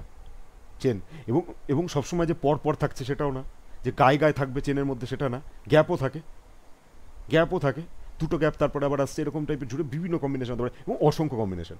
অবভিয়াসলি পৃথিবীর প্রত্যেকটা মানুষ ডিফারেন্ট, 800 কোটি মানুষ রয়েছে, 800 কোটি মানুষ, 800 কোটি মানুষই 800 কোটি রকমের ডিএনএ কম্বিনেশন সব কিছুতে। কী করে হচ্ছে? তার মানে একটা আনকাউন্টেবল, মানে ইননিউমেরাস একটা নাম্বার অফ কম্বিনেশনস হতে পারে। সেই কম্বিনেশনসটা পসিবল, এবং সেই কম্বিনেশনের মধ্যে আমরা নির্দিষ্ট কিছু জিন আইডেন্টিফাই করতে পারি যে এই এই পার্টিকুলার জিনটা বা এই জিনিসটা এইটা এই বৈশিষ্ট্যটার জন্য রেসপন্সিবল, এবং এই জিনটাকে আমি যদি ম্যানিপুলেট করতে পারি, বা এখানে জিটার জায়গায় যদি আমি এখানে সিটাকে বসিয়ে দিই, মানে বা ইয়ে করে দিই, চেঞ্জ করে দিতে পারি, এই যাই হোক আমি এটা জাস্ট এমনি বলছি, এক্সাম্পল দিচ্ছি। গুয়ানিনের জায়গায় সাইটোসিন বা একটা একটা ব্ল্যাঙ্ক আছে, ওই ব্ল্যাঙ্কটাকে ইয়ে করে দিয়ে মানে রিপ্লেস করে দিতে পারি একটা থাইমিন, করলেই ওটা মানে ওটা অটোমেটিক্যালি একটা জেনেটিক্সের একটা বিরাট চেঞ্জ এনে দেবে, এবং সে মানুষটার একটা মানে অ্যাকচুয়ালি অন্য কিছু একটা বৈশিষ্ট্য প্রদর্শন করবে বা এরকম কিছু হয়। Not easy. তো ফলে আজকে আজকে দাঁড়িয়ে আমরা অনেক কিছু করতে পারি। একটা ইঁদুরের গায়ে কান তৈরি মানে গজিয়ে দিয়েছে, মানুষের কান, human year. Glow in the night animal, মানে রাত্রিবেলায় মানুষ জল জল করছে, মানুষ অ্যানিমাল, এরকম অ্যানিমাল তৈরি করেছে যে লাইট অন্ধ করে দিলে যেরকম ফসফরাস যেরকম জলে বা এরকম রেডিয়াম জলে সেরকম জ্বলে উঠছে, এগুলো হয়েছে। শিপকে মানে ভেড়ার ক্লোন তো কবেই তৈরি করেছে, ডলি বলে যে ফেমাস ছিল ভেড়ার ক্লোন। এসব বিভিন্ন জিনিসপত্র বহুত কিছু করা হয়ে থাকে, এবং এখনও করছে, কবে সবই ঠিক আছে, বাট সেটার একটা রেস্ট্রিকশন আছে। ওরাই করতে পারে, এবং ওরা পারমিশন নিয়ে পুরো নির্দিষ্ট ল মেনে সব কিছু করে। এটা ইউনিভার্সাল অ্যাক্ট আছে, ল আছে অনেক বিভিন্ন ধরনের, দেশে তো আছে ইউনিভার্সাল অ্যাকচুয়ালি এগুলো। কারণ এটা এই যে বিভিন্ন ফিল্ড সাবজেক্ট হতে পারে, তাদের তো একটা গ্লোবাল অর্গানাইজেশন বিভিন্ন ধরনের থাকে, তাদের বিভিন্ন ধরনের ল তৈরি করতে হয় যাতে যাতে লোকে যা খুশি এক্সপেরিমেন্ট না করতে পারে, যা খুশি না করে দিতে পারে। হ্যাঁ, কারণ সায়েন্স যত উন্নত হচ্ছে লোকে যা খুশি করতে পারে। যেমন এখন এআই এর যে সিচুয়েশন এসছে, এইটারও ওপরে অনেক অ্যাক্ট এরপরে আসতে চলেছে, আসবে। এই যে ডিপ ফেক, অমুক তমুক, কারণ একটা সময় চলে আসছে এখন হচ্ছে এআই এর মানে আনকন্ট্রোলেবল হয়ে গেছে, এখন আর ওটা কোনটা সত্যি কোনটা মিথ্যা আমরা আইডেন্টিফাই করতে পারছি না, বা এখন পারলেও আর 1 বছর পরে 1.5 বছর পরে পারবো না, সম্ভবই না। ফলে ডিপ ফেক ভিডিও হোক, ফটো হোক, ইভেন অডিও, আমি যেটা বলছি আমার অডিওটা, আমার কথাটাকে জাস্ট একটুখানি কেটে নিয়ে স্যাম্পল করে দিয়ে আমার ভয়েসে অন্য কাউকে অন্য কিছু বলিয়ে দিতে পারে। তো এখন কোনো কিছু মানে এম্পেরিক্যাল এভিডেন্স নয়, বিশেষ করে এই ধরনেরগুলো তো নয়। আগে একটা সময় ছিল টেপ রেকর্ডার দেখিয়ে কোর্টে কেস লড়তো, টেপ রেকর্ডারে ভয়েস শুনিয়ে কোর্টে কেস লড়তো, ছবি দেখিয়ে বলতে এই তো ছবিতে দেখাচ্ছে, কারণ ছবি তো কবে থেকেই ইয়ে করা যায়, মানে ফটোশপেই দারুণ করা যেত, এখন তো পুরোপুরি রিয়েলিস্টিক হয়ে গেছে। আর ভিডিও এখন হচ্ছে কোনো বিষয় না, এআই জেনারেটেড একটু রিয়েলিস্টিক হয়ে যাবে। তো ফলে এখন এগুলোকে আটকানোর জন্য বিরাট বিরাট সব স্টেপস নিতে হবে। যেমন যে এআই ইয়েগুলো এসছে, মানে চ্যানেলগুলো, সরি এআই যে ইয়েগুলো, ওই সফটওয়্যারগুলো এসছে, সেগুলোতেও এখন একটা জিনিস করা হয়েছে, যে বিশেষ করে যেগুলো রেপুটেড, ওপেন এআই হোক, এই হোক সেই হোক, সেগুলো কিছু জিনিস রেস্ট্রিক্ট করে দিয়েছে। যেমন চ্যাট জিপিটিতে চাইলেও এক্স্যাক্ট মানে কাছাকাছি আসতে পারে, বাট এক্স্যাক্ট ফেসটা নিয়ে মানে বিভিন্ন জিনিস জেনারেট করা যায় না, ওটা ওরা ইচ্ছে করে বন্ধ করে রেখেছে। যাতে আমি কাউকে একটা ছবি পাঠালাম, হুম, সে মনে করে না যে সে আমাকে হয়তো ভেতরে ভেতরে পছন্দ করে না, ভাবলে একটা মজা করি বা মজার ছলে অনেক কিছু করে ফেলতে পারে। সে আমার ফেসটাকে নিয়ে অনেক কিছু বানিয়ে দিতে পারে, সেটা চ্যাট জিপিটিতে করতে পারবে না। কাছাকাছি আসবে বাট ওটা হবে না, এক্স্যাক্ট হবে না। সেরকমই বিভিন্ন ইয়ের অনেক ধরনের রেস্ট্রিকশন আছে, আবার এক্স্যাক্টলি করারও এআই এসে গেছে, সেটা কিন্তু এসে গেছে। কিন্তু সেটা কিছু কিছু একটু নিখুঁত, মানে অতটা নিখুঁত নয়, বাট সেটাও হয়ে যাবে, সেটাও হয়ে যাবে, খুব তাড়াতাড়ি হয়ে যাবে, এবং সেটাকে আটকানোর জন্য তারপরে শুরু হবে। এবং যারা এটাকে আটকাবে তারা নিজেরাই, মানে যারা পৃথিবীটা চালায় তারাই তারাই এই এআইগুলো নিয়ে আসছে। এলন মাস্ক নিজেই তো গ্রকটাকে নিয়ে এসে করছিল। এবং ডোনাল্ড ট্রাম্পের ওই জেলেন্সকির যখন ঝামেলা হলো, তখন ও ডোনাল্ড ট্রাম্প জেলেন্সকির এআই জেনারেটেড ভিডিও বক্সিং লড়ছে, এই করছে সেই করছে।